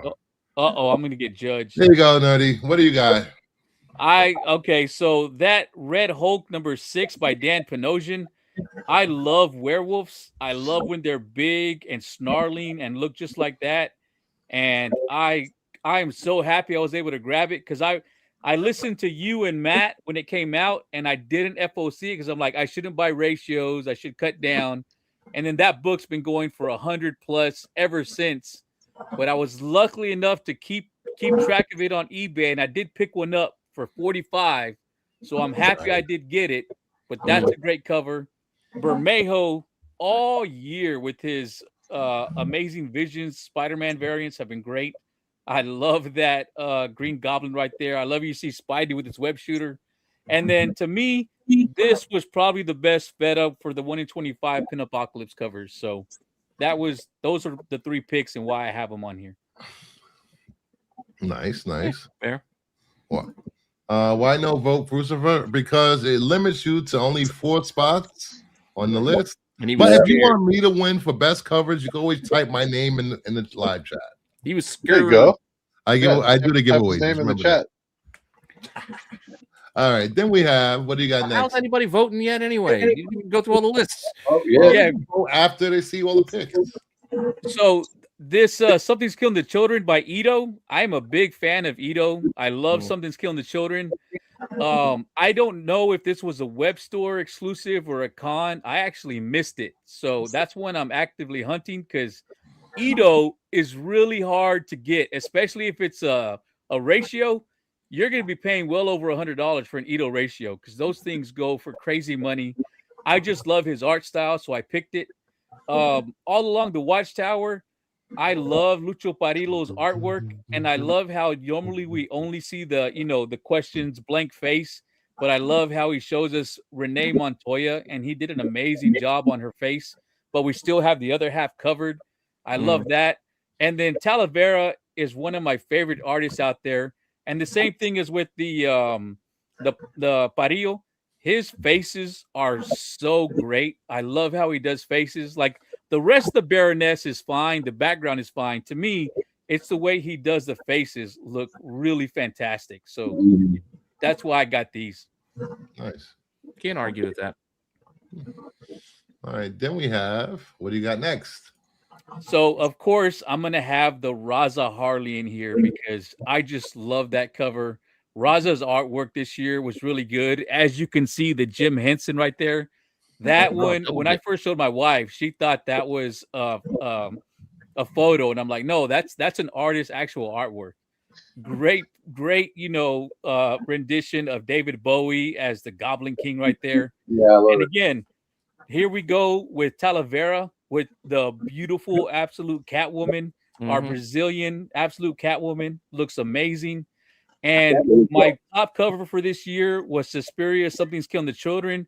I was sad that it only came out as a foil, but ever since I saw it on FOC, or ever since I saw it, I went to my LCS, said, I want you to order, this many copies for me because that cover is just great. I love the separation where you have Erica's face, you have the mask separating her from the monsters because, if you read the series, whenever that mask is up, it's time to go kill the monsters. It's just a fantastic cover. I hope I get to meet Suspiria one day and get a couple of my copies signed because beautiful cover to me. She's like Lincoln Hawk. Turn the hat around. Yeah, turn the hat around. Now he's a machine. Work. So those were my picks.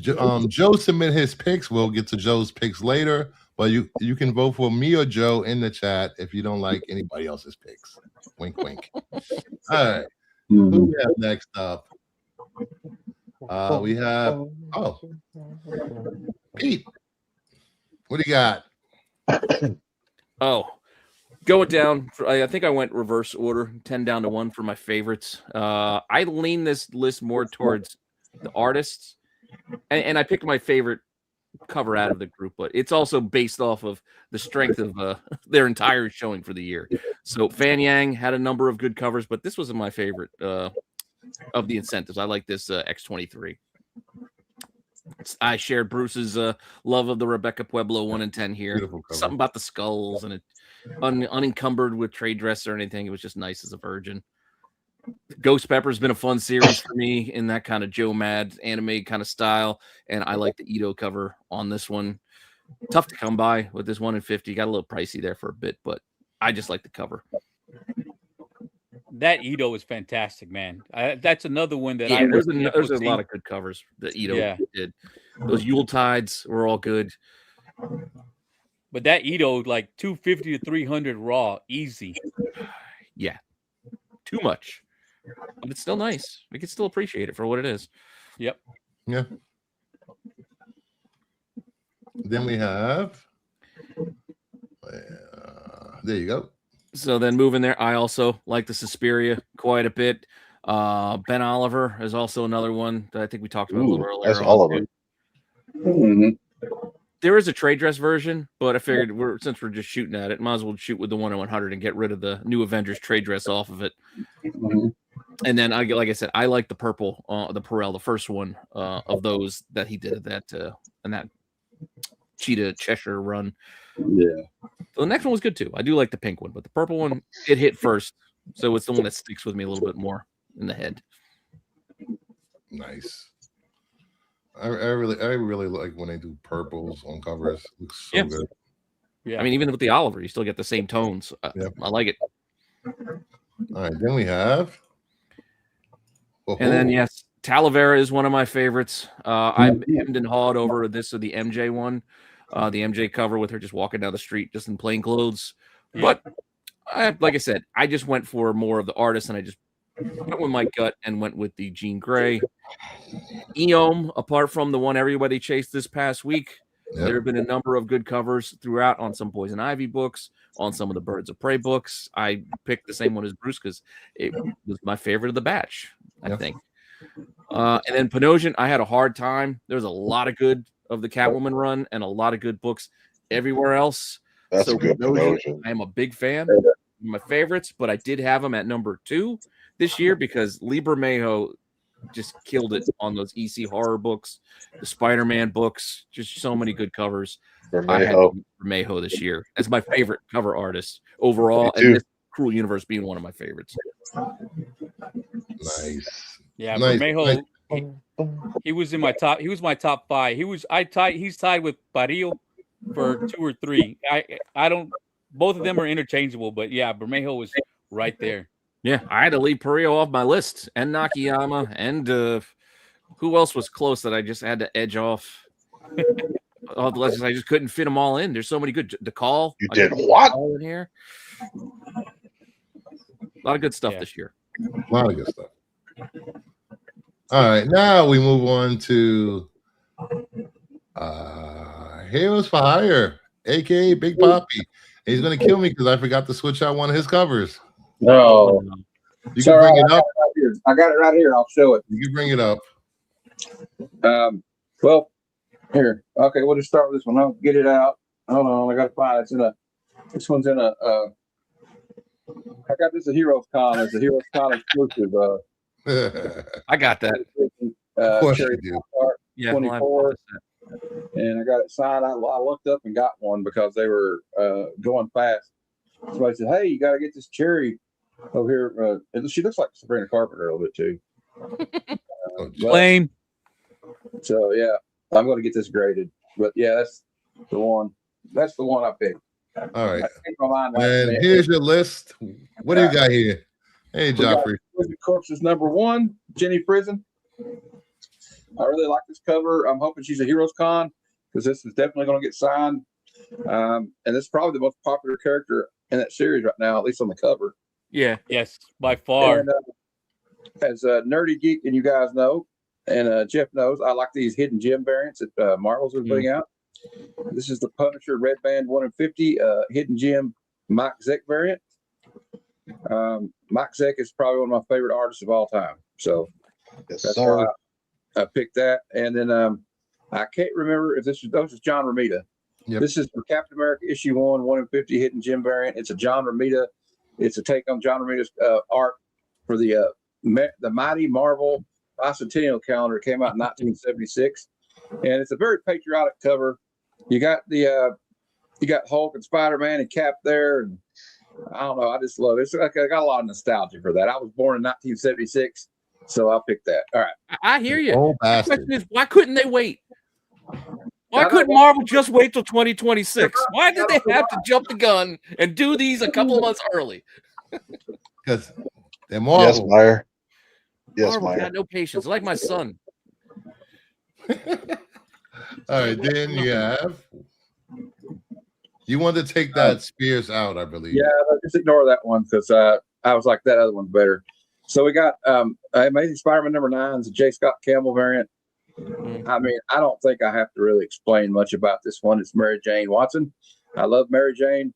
I have a thing for redheads ever since I watched the G.I. Joe cartoon and Scarlet was a redhead. So it goes back It's to the that. freckles. Right. It's the freckles. We can skip the Mark Spears one. That's just, strawberry shortcake. can I tell everybody why I want to take it off there? Because it's an homage. He's homaging something else. I shouldn't have picked it. The next one is Wolverine. It's the first print though, Bruce, the one I got. Wolverine #8, Daniel Warren Johnson cover, first print. It says second, but it's the first print I got. And I got it signed at Heroes Con by Daniel Warren Johnson, and I just love his art, and I just think it looks pretty badass. All right, that's all I got to say about that. Someday I'm going to marry Mary Jane. All right, then you have. This there it is is. Brian Pilfrey's Pop Kill #1 explicit variant. I just like it's very sexy time. Yeah, very nice, very nice. Picking up a theme here. Yeah, and also I'm a big Adam Hughes fan. Me too. So Pop Kill #3 I thought was just classic Adam Hughes. It's playful. It's got a little double entendre there. She's wearing pasties. She's got a foot-long hot dog she's getting ready to eat. So yeah, Good girl. yeah, she's going to eat that whole thing in one bite. All right. And, the next one is not really. I don't really want to say this one's sexy because I think she's a little young here. So, and there I Does heard look really somebody young point there. out they were like, "Oh man, I just think she looks too young." I said, "Well, I didn't say she looked hot. You're the one making it weird, bro.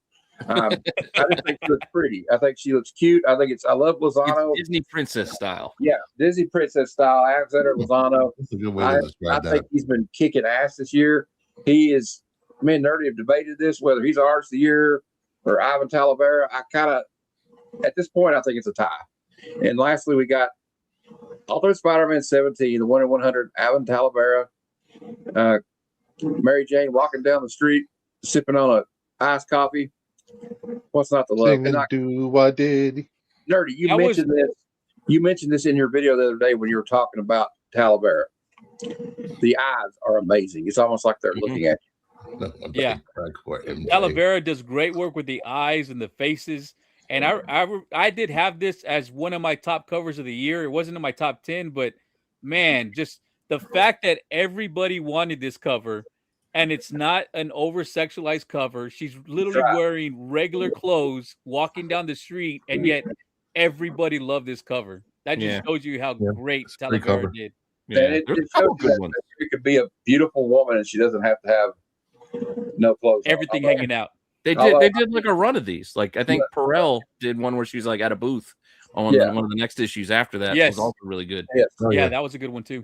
And like I say that about it doesn't have to be overly sexy. And I got these two Pop Kill covers here, but still doesn't undercut your argument at all. Doesn't have to mean, doesn't both mean styles. you I can't think be. both styles are valid because I like the pinup girl type thing, and that's why I like the Adam Hughes one too because it looks like an old pinup girl, like calendar. Nice. Yeah. All right. Nice Then we pick, move Matt. on to Big Jeff. What do you got? I was honestly kind of overwhelmed trying to think of just 10 of my favorites out of the whole freaking year. So as Bruce knows, I procrastinated to the last minute. Yeah. And for me this year, it's not even a contest in my head. Bermejo is the artist of the year. So you'll see that my my list here is going to be Bermejo heavy. So we've got the ASM number 1, the 1 in 100, the ASM number 17, 1 in 100, and I'm also a huge Bjorn Berens fan. And I love Transformers, and I love the way he does Transformers. Soundwave is my favorite Transformer, and I just like Bruce, like many people, purple's just good, just good. Yep. So that's why I picked those 3. I love that. I love that one of the Soundwave. That's and that Bermejo right there in the middle. Yeah. The team. I love that one where he's kind of. I like that he used a more popping red for his costume than the ASM 100 too. Yeah. Or ASM 1, sorry. Yeah, he was being a creeper. Both of them are in the window. Yeah. All right, then we have what we got. And I'm a big Brian Bolland fan, huge Brian Bolland fan.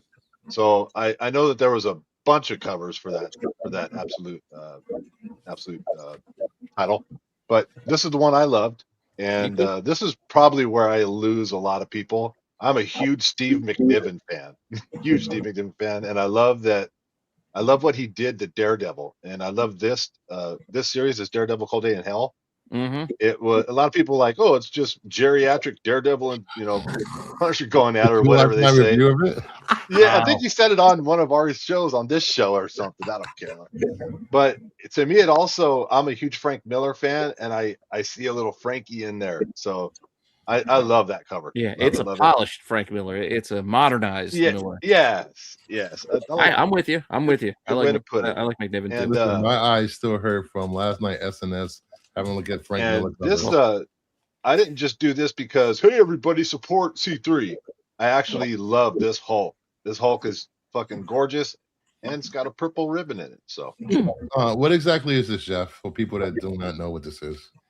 This was the art book that was put out for C3, also known as Comics Curing Cancer, which is something that our group, I guess we could say, puts together every year. And people put up art, they put up sketch covers, they put up books, they put up whatever, and all the proceeds go to the American Cancer Society.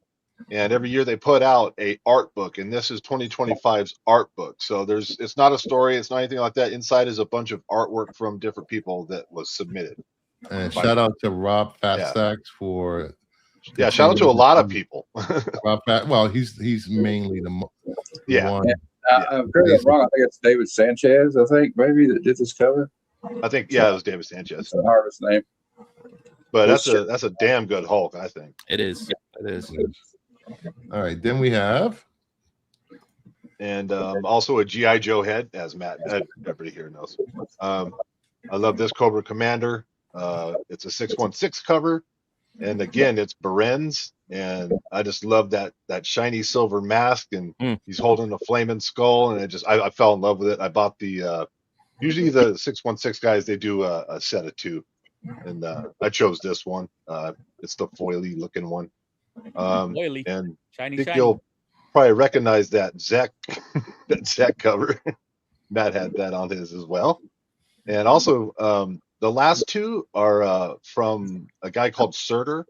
And these are it's Jason and Freddy. There's 2 variants. There's the bloody variants, and then there's the regular variants. Of course, I had to go with bloody. I mean, come on, if you're gonna do it. But I love the Surtur products that he puts. I have a bunch of them, but these 2 were my favorite this year, and I think they're both gorgeous freaking horror. And if you would like to get some of their art, there are Surtur collectibles, whatnot. Yeah, they put out some fantastic Yeah. stuff. And that's that. Great list. All right, and all the way from the compound in Pittsburgh with no Wi-Fi, Joe's Doolin's Picks. Please, Cover the kids' eyes. please have your children leave the room. Count the toes. How many toes do we get in here? All right, let's see. We have Street Hold on. Fighter Prime Let Zero, me get a tissue. the Udon Web Store Inkpot, Shadow Bride Chun-Li variant, Pop Kill #1, Dan Panosian, Grim Fairy Tales 91, the Sonia Mattis 2025, January Leather, Lace, and Latex. That Panosian was a great cover. It was. That was. You can see where the theme of Joe's list is going. Yeah. I I might need to save this list for the Bow Bank later.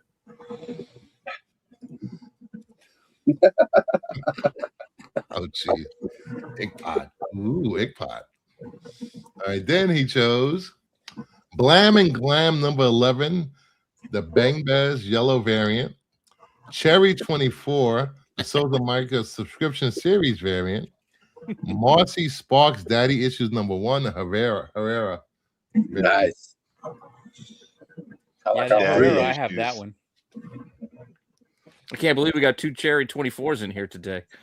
Yeah. Daddy. Anyone have tissues on them? Get out of here, Joffrey. Get out of here. Do that on your own time. Just go with Bounty. It's the quicker picker-upper. Oh. You know, you could Too rough. Got a might little more maybe- coverage, just in you case. need to cover your face at some moments. All right. I've seen enough. Throw in the towel. Joe wins. Damn. Gareth.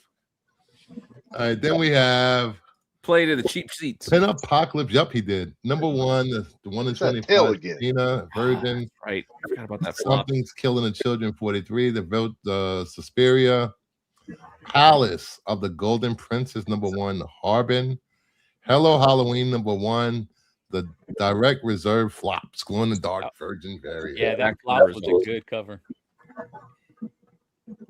Yeah. But I believe that Suspiria showed up 3 times It today did. on this list. After looking at Joe's list, I think I need a cigarette. Joe keeps a carton by his computer. No, So that's so if you like my list, Joe's list, put it in the chat. Otherwise, vote for whose list you like on the poll. While you're doing that, please don't forget to enter the giveaway. Hashtag covers. Mudbutt. Mudbutt. Mudbutt. Nobody picked Cowboy Harley. I forgot about that cover. that was a hot cover when it came out. By Too. themselves. That Cowboy Harley was hot when it came out. Everybody was trying to get it. That's Tedesco? I really like the Sozo Micah Cowboy Harley from last year, though. Oh yeah, that was good. So that leads us to our final segment of the night. Let me do this. All right, slideshow. All right, final segment of the night is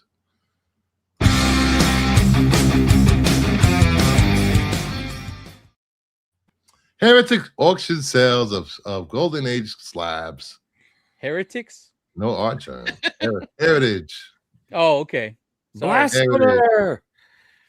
All right, first up, we have Battlefront #2, Atlas 1952, a CGC 9.20. White pages sold for $2,640. There are 10 graded on the CGC census. 9.2 being the highest grade. There is one. The extra. Oh. Hey, leave that O alone. Is there a 9.25? First mistake I made all night, all right? You know, war comics are Golden Age war comics are starting to be popular again. Along with romance. All right, then we have Captain Marvel Jr., number 11, Fawcett 1943, a CGC 9.0, off-white to white pages, sold for $1,260. There are 22 graded on the CGC census, 9.4 being the highest grade, and this is part of the Promise collection. Oh, Yep. that's a nice cover. Cool. I need to start working on my Captain Marvel and Captain Marvel Jr. covers.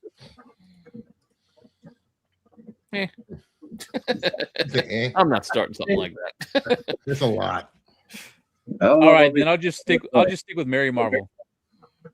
Stick to one. Mary Marvel it is then.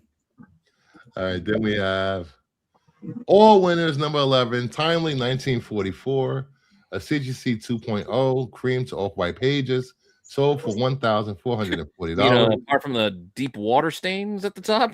What? 64 graded on the census. There is 198 out there.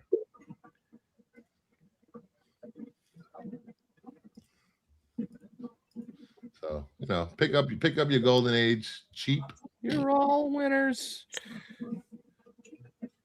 It's a pretty cool. It's got Captain America on the cover, so Bucky, Namor. Bucky and Namor, yeah. Toro and Human Torch. The coloring on the shield. Oof. Looks like a bullseye at a carnival or something. Those lead paint covers really pop back. Used a lot of lead paint back then. That's patina. I didn't ask who peed on the book. I just said this is obviously some liquid damage on there. Oh. Water stain, sure. They were trying to clean off the writing. Clean up the writing. All right, then we have Batman 43 from 1947, CGC 8.5, white pages sold for $2,400. There are 265 graded copies, 9.4 being the highest graded copy. There are 2 of those. Pirate Batman. That's a decent cover. I kind of like that one. Yes, that's a nice cover. I'm just figuring out where that wave's coming from. Yeah. It looks like it's on the boat with them. Because the water back there is all calm in the back. I just don't know where the railing is. Is it really a boat or is it a Hollywood set? Well, we're supposed to believe it's a boat. I guess. Got to get his Batman shark repellent out of his, utility belt. I'm on a boat. Boat. Why is the rope that Robin's swinging on just loose? Like, how did he swing on a loose rope? Shouldn't it be taut if he's over there like swinging across on it? You can't even put my name in the poll. It was only 4 names. I said if they want your name, type it in the chat. If you want Joe to win, type it in the chat. Joe, what's up, Joe?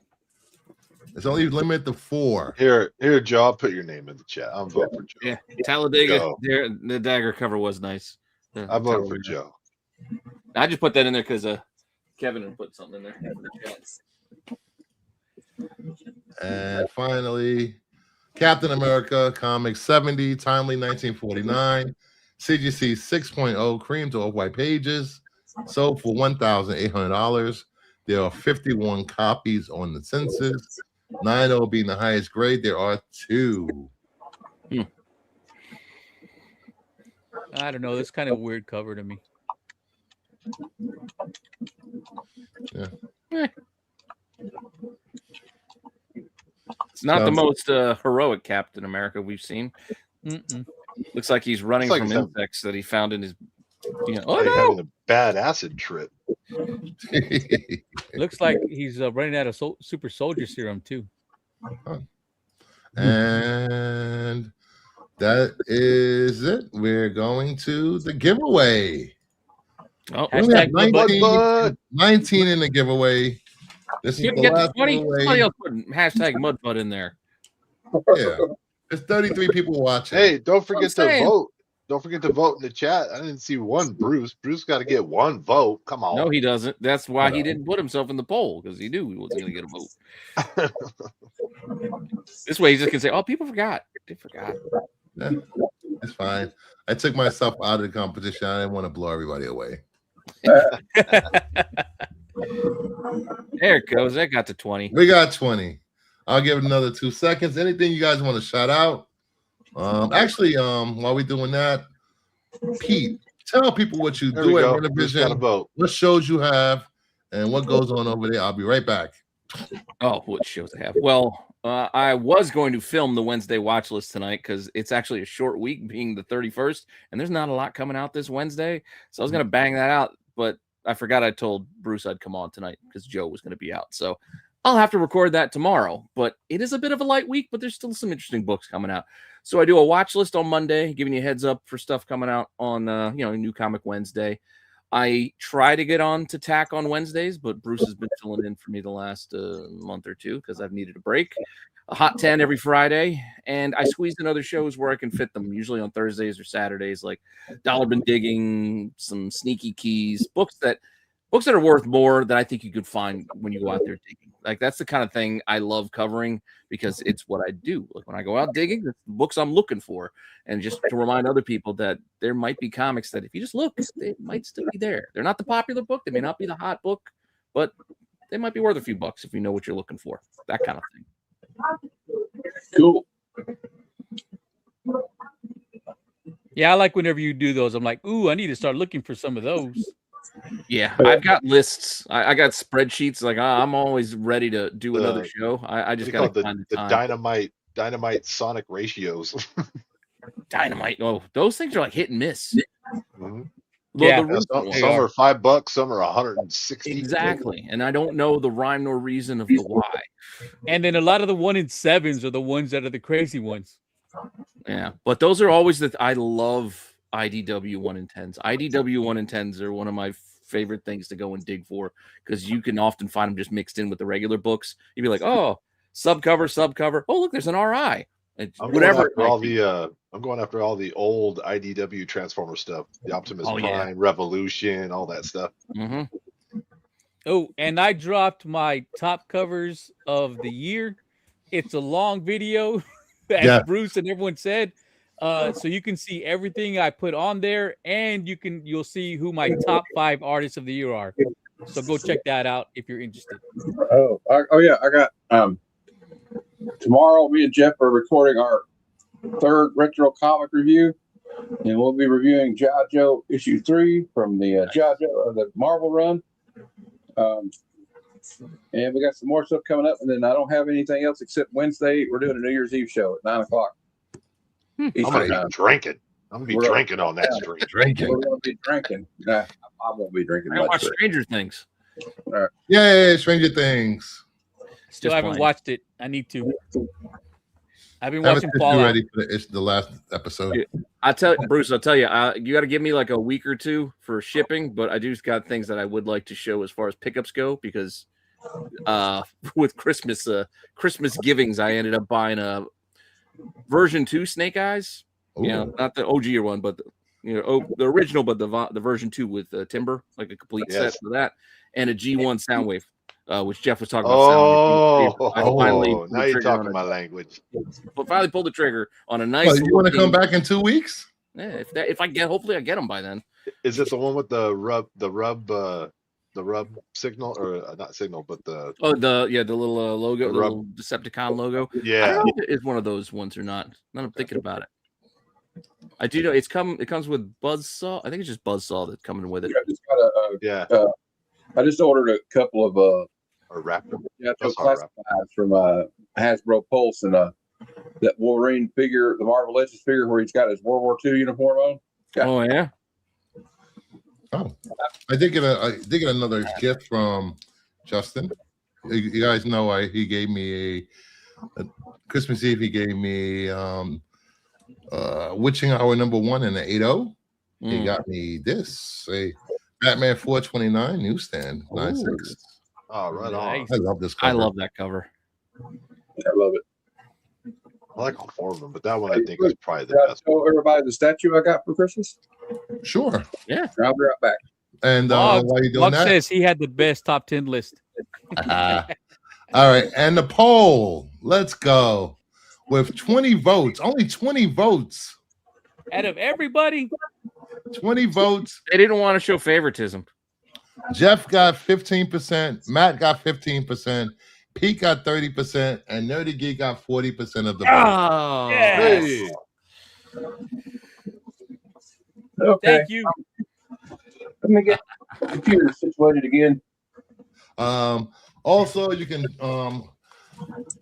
Tuesday night. I'm finally going to try to bring red shirts back. Oh, nice.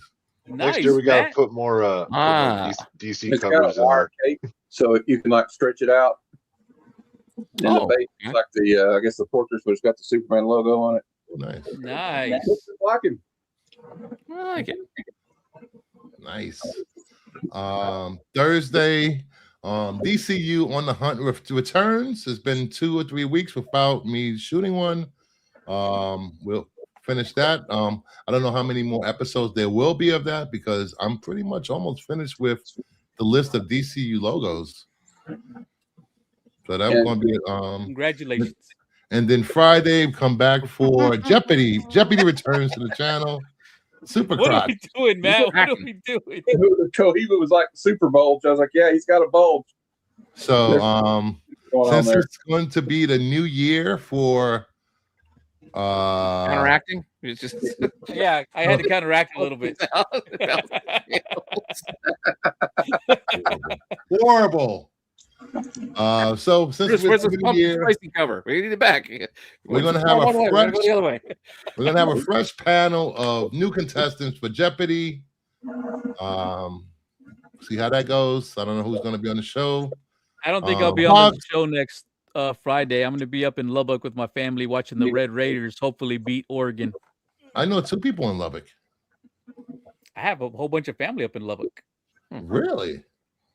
I'm getting comments from some Texas DC. Tech is a family school. I have over 20 family members who graduated from there. Oh, wow. And I'll be right back. You guys keep saying Lubbock, and I just keep thinking of just the 10 of us. Bye, Bruce. Just the 10 of us. Yeah, there was a Coach Lubbock. Isn't that the one? Yeah. Oh. That was his name. It's not where they lived. I was about to say, I don't remember them there, but okay. I see. I think that was his name. I don't remember. I remember the show, but I don't remember anyone's name. I have a box. Congratulations.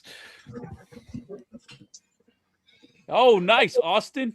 Yes, that is Texas. I ordered this pre-Superman. Pre-release of Superman. And I've had this in there for months. Is this one going to have a super bulge too? Maybe. Let me find another cover first. I forgot what is this? Oh, yeah. Keep the Talavera cloak on hand just in case. All right. In In the box. Oh. Oh, Fortress of Solitude. Very nice. I do like that they tried to do the retro superpower stuff. Yeah, they do. It was a fun attempt. There's more stuff in here. Superpowers. And this is what I think he should have done more of. Yeah. But he should have made him with the action. Squeeze the legs and then do the fist fighting. Mr. Terrific. Mr. Fantastic or Terrific. Terrific. Fantastic. I liked him in the movie too. They did him well. What the hell's with those shorts? Well, it matches the movie rendition. Nike shorts. They didn't just want him to be with his junk out, so they gave him. And finally, suits. Yeah, he even has the crappy cape with the that cape around his neck. why's it around his neck? I don't know. That's what I was wondering. The Dracula version? It's like this piece of hard, like a horseshoe plastic inside that you snap onto the back of the neck. It was gigantic. It's so you can take it off and recreate the scene from Superman 4 whenever he loses his cape. And that was what's in the box. And let's go back to 21 people.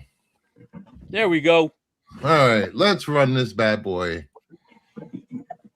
And the winner is Bruce, you want me to call it again so people No. really think that we're cheating? Cohiba.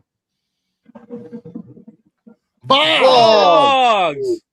Boggs. Whoa, Boggs. Boggs, you win some comic books. Congratulations, Boggs. Congratulations, Boggs. Congratulations, Will. Congratulations, Will. See, aren't you glad you weren't on the panel today, Will? Yeah, exactly.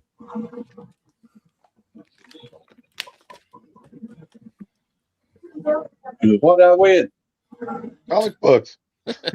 Comic books. You'll You get want a supply of Alpo? Bruce leftovers. Can I show them? God damn you, Will. X-Force number 3. X-Force number 1 without the Deadpool card. Hello, Halloween. Nice. Grim. Okay. Hey. Bruce's quintuplets of Mark Spears. Dynamite backstock. Whatever. There you go. As long as Ooh, be happy Hexy. with that one. He'll be happy with that one. There you go, Will. You will win on that wall. What wall? Ignore that wall, but behind me. Baby monster. All right. With that, thank you, everyone. Please hit the like, subscribe, leave a comment if you're watching on the rewind. And Happy New Year. We will see you in 2026. We will continually bring you quality content where we talk about actual comic books because we read comic books here. Even Wait, are Marvel we doing books red now. shirts on Tuesday? We're going to do red shirts on Tuesday. All right, so we'll see them before 2026. I finally got to do red shirts. That'll be a different group. Are we doing the same one you were going to do last week, but you didn't do? Yes, we're going to do Star Trek, the Insurrection. animated show Yeah. from 1960s, episodes 4 and 5, and Star Trek Insurrection, the worst Should I movie come on ever the show? made. I've already watched all those. Good. We're gonna go at 8 p.m. We're gonna shoot for 8 p.m. Tuesday Eastern Standard. Sounds good. So have a good night, everyone. Thank you, everyone on the panel. See you guys next year, and don't drink and drive.